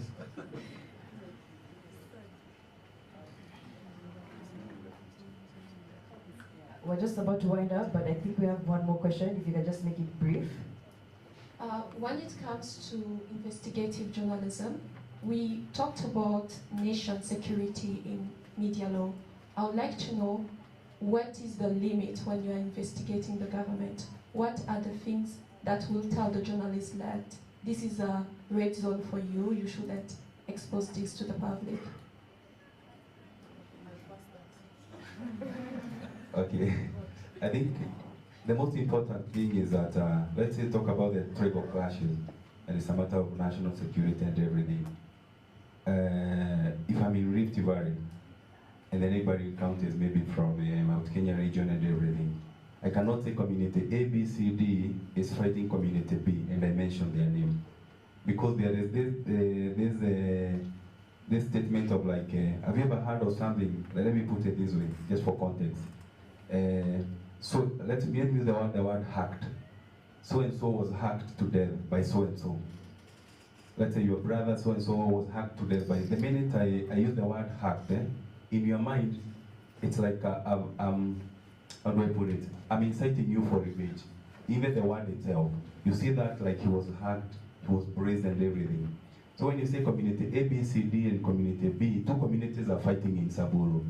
But if I say Saburus are fighting Kikuyus in A, B, C, D, to be honest, in the other community we think our people are being fought.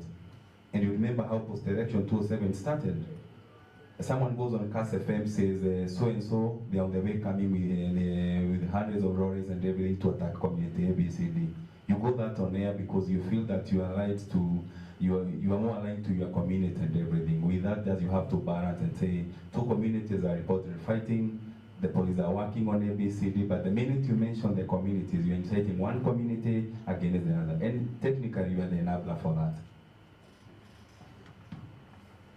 Yeah, the story of, it was called William Munuhe. I don't know how many of you have been born by then. This journalist was from the Nation Media, and he got a lead about Felician Kabuga. And he even had sources within the police. So the sources within the police, I think, sort of like gave him assurances that it was a matter of just luring Kabuga to a house, I think somewhere in I don't know if it was Lavington. And then eventually he was going to get the big story. But what transpired was he was found dead, you know? And when he was found dead, the reason why I suspect that the police were involved in his death, they were saying that he died from, at your time, it was a cold season, July, August. So they were saying that he was using a jiko to warm himself. So the police was saying that he died from carbon monoxide poisoning. But there was blood all over. So you wonder if carbon monoxide makes someone bleed like that. So to answer your question, at times you wouldn't know. It is just like, what can I say? It is just like meeting a serial killer. And you don't know that he's a serial killer. There are no absolute safeguards. So the newsroom tells you that no story is worth your life. That if you think that your life is in danger, you should pull out. But at times, because of your journalistic instincts, you get drawn in. So I hope that sort of like answers your question. You try your best not to find yourself dead. But at times, you just find yourself dead. Another thing, don't think police sources are your friends. I always repeat that. That's the rule.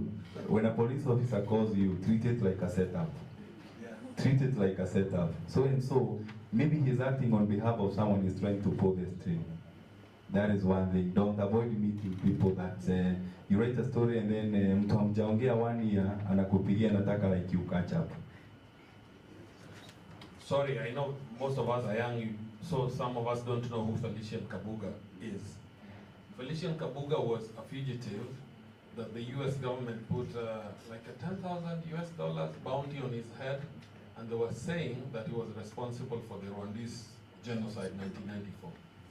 And now we've had 2 stories that all failed. We had that one that killed that journalist called Muluhe, and now we had the John Allen Nam one where the person he thought was Felician Kabuga turned out to be a fake. Was it fake or just some innocent guy? But then I think it's also the police sources misled you. Misled him, yeah. Thank you. And then after you remember after John Allen did that story, the police paraded that guy and said this is not Felician. So initially meaning the police were the sources of the fake guy. Yeah. Thank you so much to our panelists. Let's have a round of applause. We thank you for sharing your insights, giving us professional advice, and I feel like we're left different. And I feel like my takeaway is whatever field you choose, there's always going to be a risk. There's always going to be some sort of danger. So be passionate about whatever you're choosing, whatever course or concentration you're choosing, and hold yourself accountable and be the voice to the voiceless.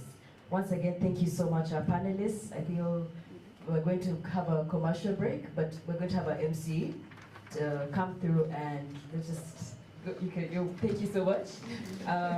We're just going to have our MC to lead us to the next program. And thank you so much for being an engaging audience, and it's been lovely learning from all of you. Guys, another round of applause for Nikki. Thank you so much. So we are just going to move in swiftly into a short. I know we're hungry, I know we're tired, but we're just going to have alumni say something small and short, and then we quickly do the award ceremony, and then we'll be done. Then we're gonna have our lunch. Okay, so the alumni, I was told you would know yourselves. Yes. Hi, Anthony. Okay, so I was tasked with giving a very small tribute to Joe Kadhi, which is very difficult because the stature of the man requires a much bigger thing, but I'll try my best. I only ever took one class with him, but the thing that I took the most from him was you need to be brave in everything that you do, because there's a lot of adversity in trying to do the right thing. A lot of the people here who have been working for a while understand this, but you will also learn this when you get into the workforce. There's always people who are going to try to pervert your sense of duty and your sense of truth to fit their narrative. And the thing that we learned from Mr. Kadhi was you have to stand by the right thing because you know it's the right thing. Even if it's at your personal cost, you have to have that sense, that cleanliness of mind that you did the right thing in the right time, because eventually you will get the payout that you need to get. The shortcuts of doing the wrong thing, eventually they'll catch up with you. So always stand on your virtues, stand on what it is that you know to be true, and always do the right thing. Thank you. All alumni, including Walter, are you still a student?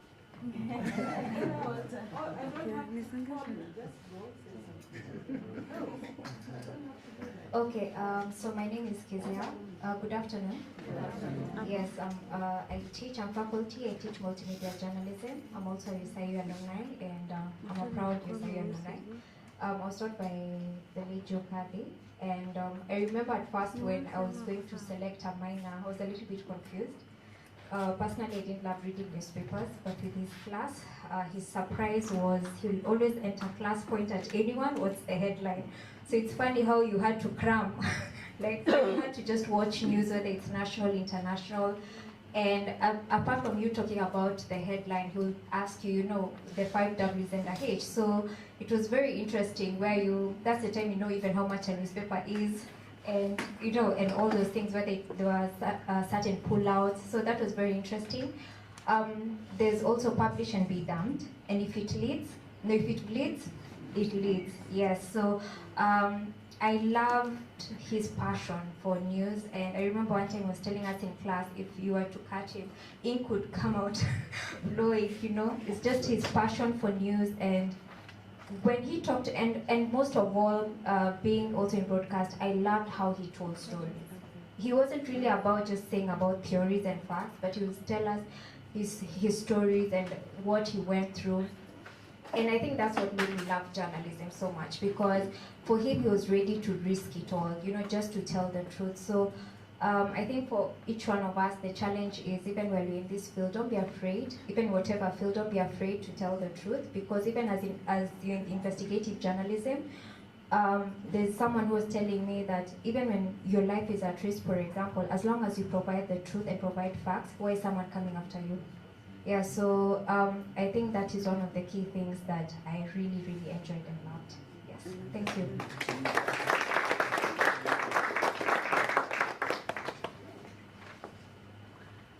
Yes, my name is Brian Wasuna, former student at USIU.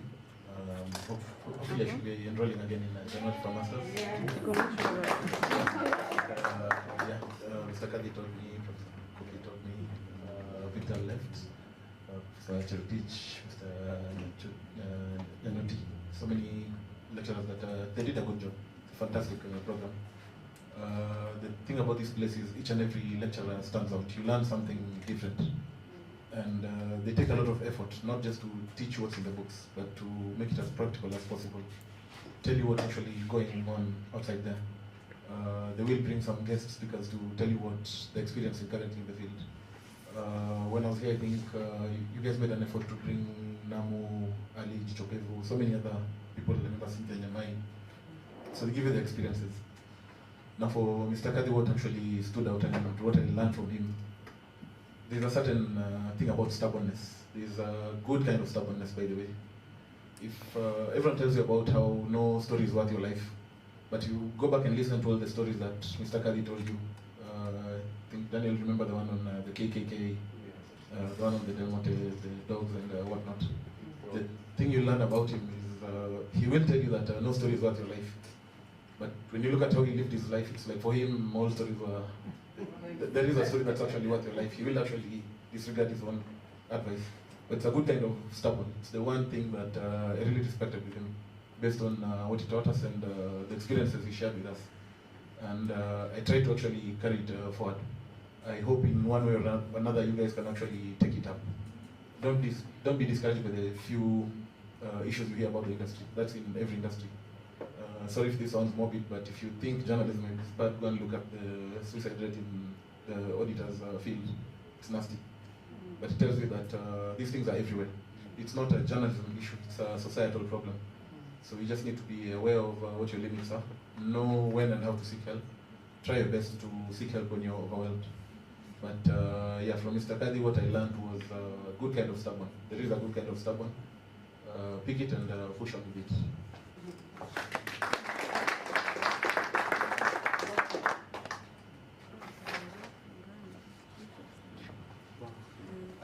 Good afternoon, everyone. For me, it's still unusual to call myself an alumni because I just graduated 2 months ago. But yeah, so unfortunately, I didn't pass through Joe Kadhi, but I passed through Prof. Koki, and also Prof. Menotti and Prof. Daniel, who were taught by Joe Kadhi. So in a way, I passed through Joe Kadhi, by default, by association. Also of significance is that last year I won the first Joe Kadhi Male Journalist of the Year award, and I'm really happy to be here today and see the new winners and also the new crop of journalists that are coming up. For my for my former students who I used to be classmates with, I tell you to just take it in, take everything that you've been told today in, listen to what Akina Brian have told you, Akina Fury has told you, and try to incorporate it in all your activities. But of essence is to always do your due diligence in whatever aspect of media that you're in, and always remember that no story is worth your life, but at the same time, people still need to be told these stories. Thank you.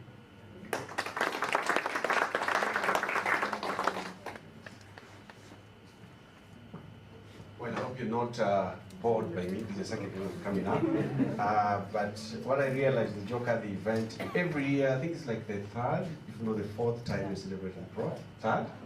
Yeah, I've been in all of them. The first one, I was there. Last year, I was one of the panelists. I even got some goodies from Prof. Koki. It was actually a surprise and got some goodies. But something interesting about Joe Kadhi is every time we celebrate him, I get to learn something new about him. He taught me, I was in his class, me and Brian and the rest of us in the class. And for me, something that was very unique about Joe is that I related with his stories. In a sense that me, when I came to study journalism at USIU, I was already an adult student. I had 2 other degrees from somewhere else.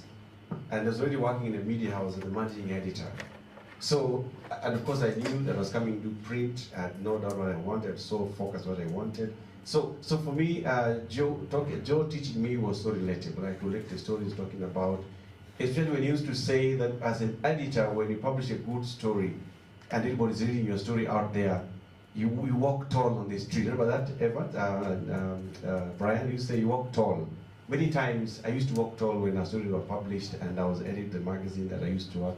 I used to work for the leading Catholic magazine in this country, and with the trade that I got from Joe Kadhi, I managed to increase the sales and improve it to the highest level that I've ever gotten to. So really, I got a lot of teaching from Joe, and he's someone that we always honor, and we hope that his legacy will move on. Thank you very much. Thank you so much. I think we have one more.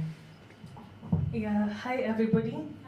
My name is Nicole. I am unfortunately not an alumni yet, but I hope to, class of 2026. I'm standing here to read out something that was written by John Allen Namu. I think his name speaks volumes. I think we all know who he is, a powerful investigative journalist, and he was also taught by Joe Kadhi, and this is what he had to say. There was no more important figure in the foundation of my journey than Joe Kadhi. As with every class he taught, his first statement, "Publish and be damned," stuck with me and has been a guiding light in my career. Mr. Kadhi was a powerful storyteller and an incredible editor. Whatever his experience as a journalist, he stayed true to the profession and knew what it was all about. I'll never forget the story he told us about hiding microfiche of the Kenyatta is dead story in the Nation newspaper's men's toilet because at the time it was a crime to imagine the death of a president. This and many other examples strengthen me whenever I have had to choose between what is in the public's interest and what could possibly put me at risk. Thank you. I think next we're quickly going to move into awarding, and I will have Prof. Ruby Koki do the awarding. Thank you so much. I would like the family members to also come up. I think some have not said anything, and I don't even know who the award winners are. So I don't know whether there's a secret, so welcome. Yes. All of you to say something as I wait for the envelopes. Is it an envelope or I don't know? Good afternoon, y'all. My name is Joe Kadhi. Joe Kadhi was my grandfather. I don't think he expected me to come as early as I did. But I did come. I spent many years with him, mostly weekends. We would visit him. And as all of you have said, especially there's a lady here who said something about the newspaper articles. It was a test for all of us.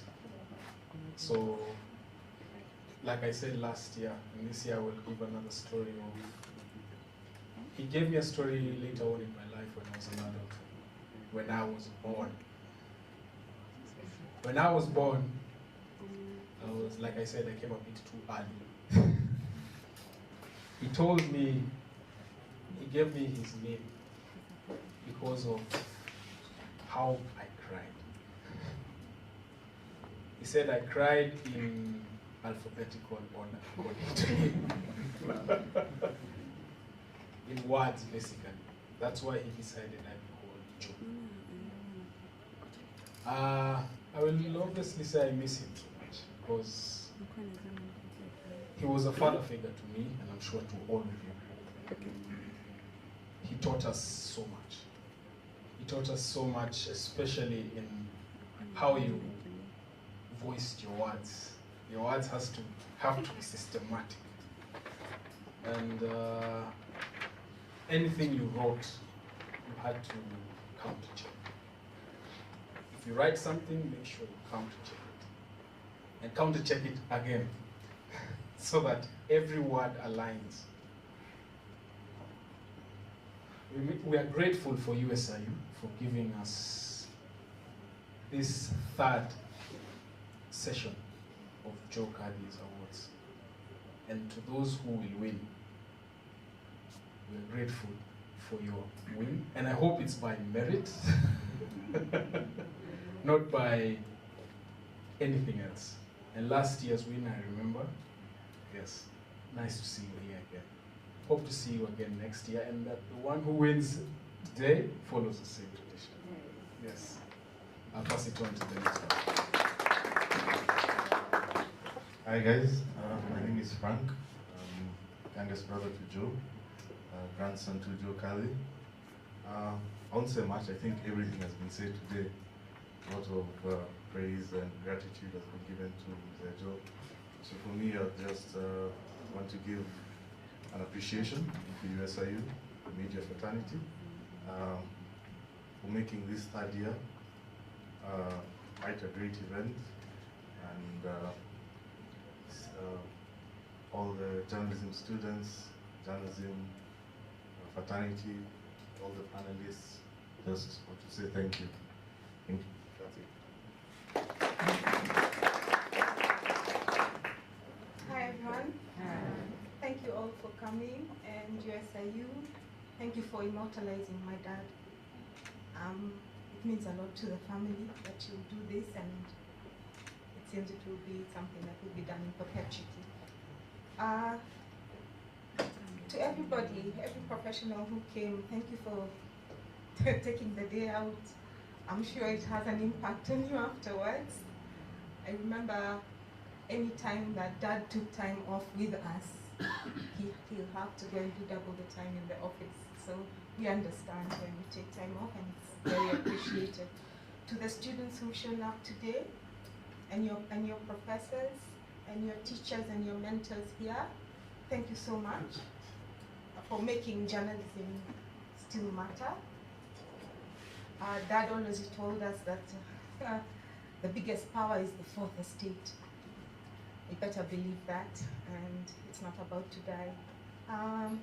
To the ones graduating, there was a time Joe and I were saying, they're making it look like such a scary landscape.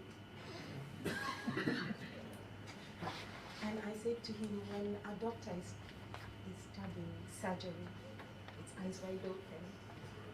And I hope it's the same for you. Be brave. Don't compromise your integrity. Make a good mark in the world by your words. I don't know about how words count these days. The flair that journalists of my dad's caliber had, I know you guys can match it and surpass it. So, all the best. Thank you.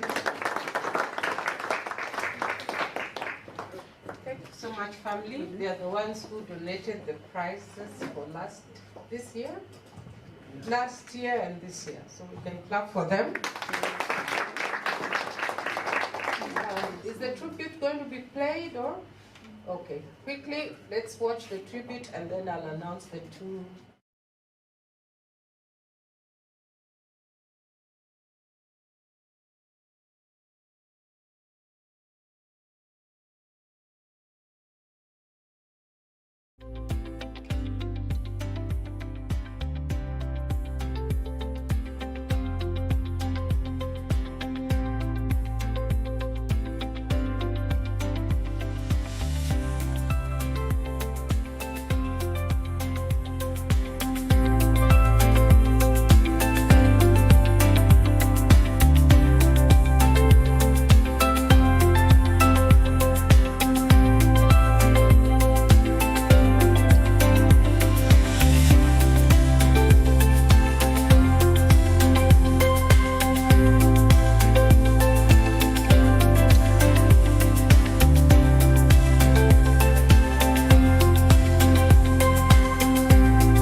The late Professor Joe Kadhi was an inspiration, and I'm so lucky to have been in his class, to be honest.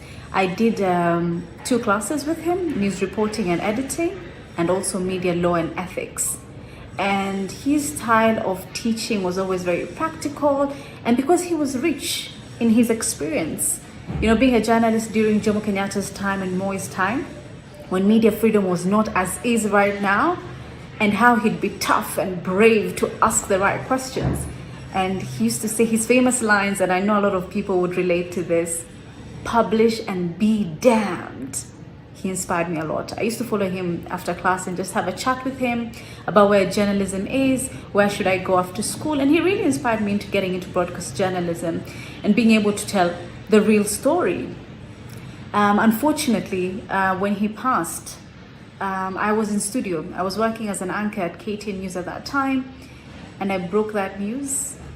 It was a bit hard for me to actually break it, but I'm just honored to have been part of his, you know, his class and his legacy, and being his student. Honestly, I'm doing my best up until now to forever make him proud. He's missed, and may he rest in peace.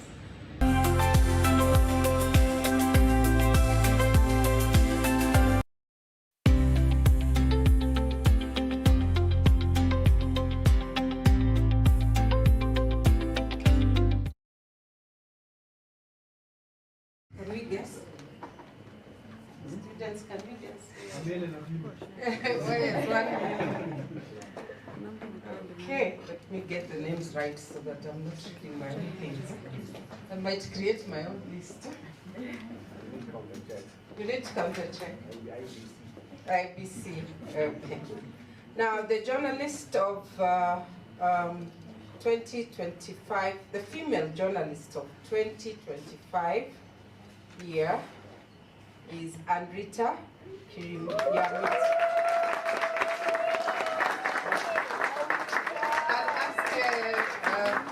Mohammed, please award, give her the award. Are you crying? Yes.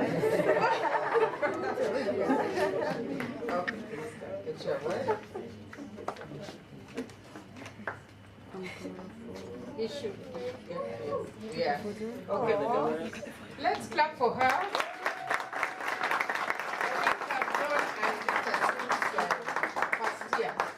When we met in SS8, isn't it?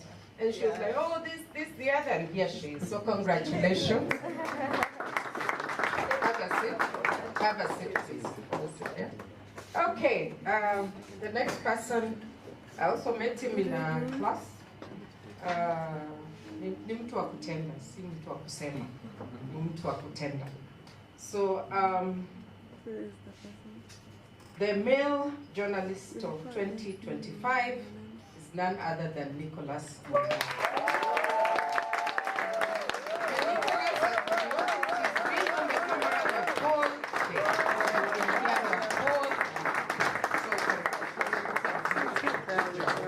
Yes, I met Nicholas in the media ethics class, and his eyes lit up. Like all the things that I was saying were so important to him, and we can see where that is going. So congratulations, and thank you so much. Okay, so thank you, the Kadhi's family, for their words, and we look forward to continue working with you in the projects requested by MCK, and also we've been talking about Joe Kadhi, this Joe Kadhi. We have to, solidify something to take the legacy ahead. I personally, I think I used to sound him on so many issues, and he would meet me and we'd have conversations until, it was every ethical issue that came up, he'd call me, my daughter, come here, let's discuss this. And we'd spend a lot of time through it. In fact, when he passed, I was like, no, I just couldn't take it. But I believe people who are worth remembering have a legacy beyond when they pass on, and Joe is one of them. You should actually see how many people are watching this ceremony online. And Alan sent his message from out of the country. So it is so important And in the evening, we'll have a group of about 20 alumni here just to commemorate him and maybe discuss the way forward. So I'm handing over to Ruth Owino, Dr. Ruth Owino, who's the organizer of this. Last year it was my class organizing, so I hand over to her. It is her class that organizes. Welcome. Got me by surprise. We had a plan. My name is Ruth Owino, one of the faculty members of the Department of Media and Communication. I stand here on behalf of my fourth year PR students, and I just want to ask them to rise. If you're here, all of you, the ones at the table outside, please join us. We want to recognize your efforts. This is the class that said, Mwalimu, we want to put something together for Joe Kadhi.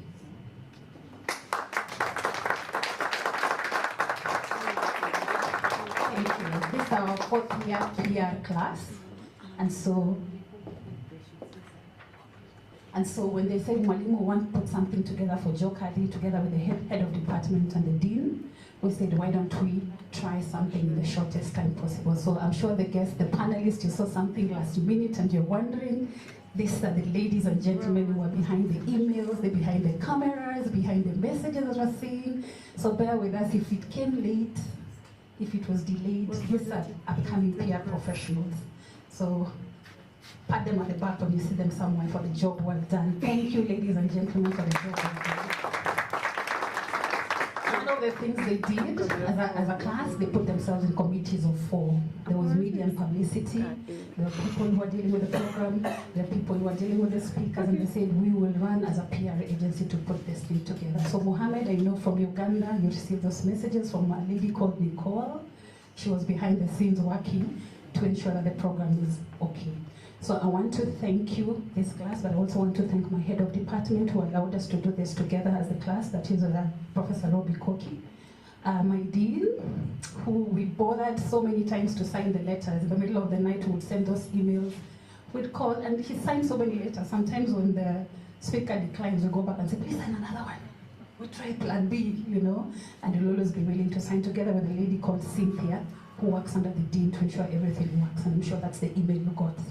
Our colleagues, the faculty, maybe they're not all here, but they were here in the morning, moving in between classes and out. We want to thank them in absentia, the ones who are here. We say thank you for being part of this. To the Kadhi family, we love you. You're part of USIU fraternity. Love you too. We appreciate, you can see from our students and everybody else, Joe Kadhi still is a part of our hearts. And you can tell how many people he shaped. And we keep on saying generations and generations are going to benefit from what Joe Kadhi taught them, but also not. So thank you for embracing us. Thank you for coming in. Mohammed, I can never say thank you. He took a flight last night. He was leaving Kampala, and he texted me and says, I'm not sure if I'll make it because my flight has been cancelled. You know? And I said, you'll be here. We are praying for you. And he arrived here past midnight, I think, and he said, I'm here. We want to thank you for being here. All right, to our alumni, we want to say thank you for honoring our invite. USIU is your home. Brian, we're expecting you in the 2025 January class of Masters. Nasema kwa upole. Yeah, this is your home. Please come back.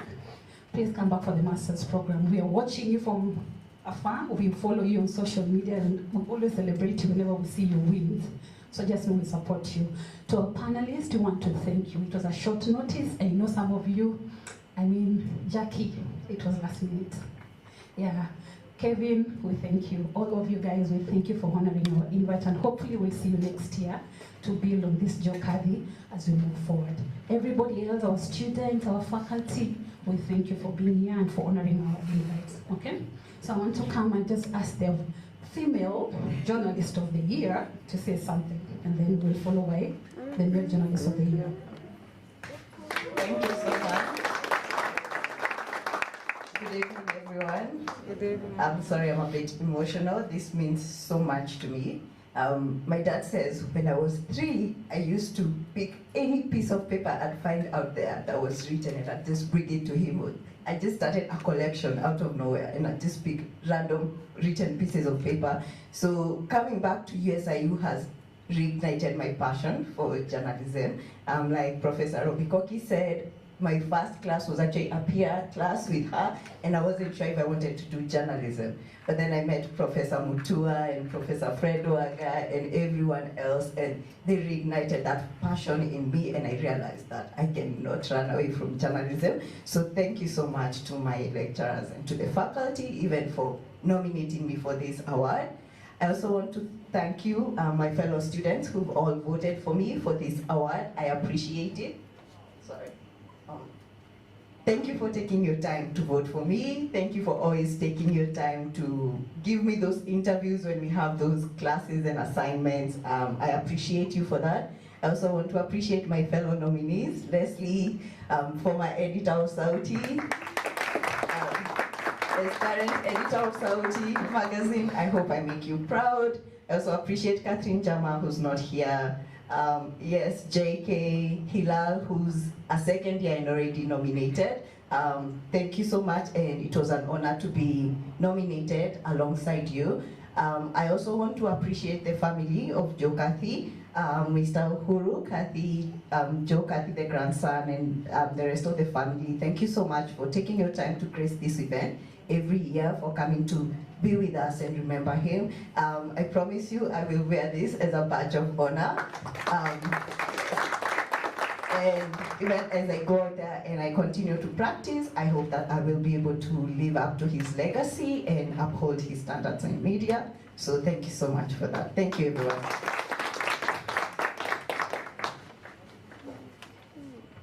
Good afternoon, guys. My name is Nicholas Mungai. I think I've shared class with at least 3/4 of you guys, my students actually, fellow students. And this afternoon, this award comes as a surprise. I didn't expect it, honestly, but it's more of a dream come true.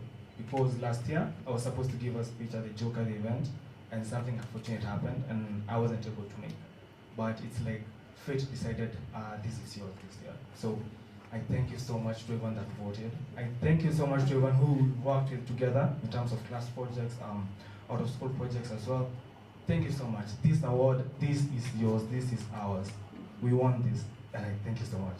And to our faculty, to our very able faculty, professional faculty, thank you so much for equipping us with the right advice, the right knowledge for the industry. You've equipped us with everything good that we need to be able to grow as budding journalists, and I thank you so much. And to the distinguished guests, all the journalists that have been invited to this event, thank you so much for gracing this event. We really appreciate your effort, we really appreciate your input and your advice to us as well, and we are really grateful. For the Joe Kadhi family, thank you so much. Your father is and will always live on as a legend. He'll always be a man who will be respected in the journalism era. And I believe that this award and many others to come will be a story to tell for us budding journalists as well. Thank you so much. Nimeshukuru sana.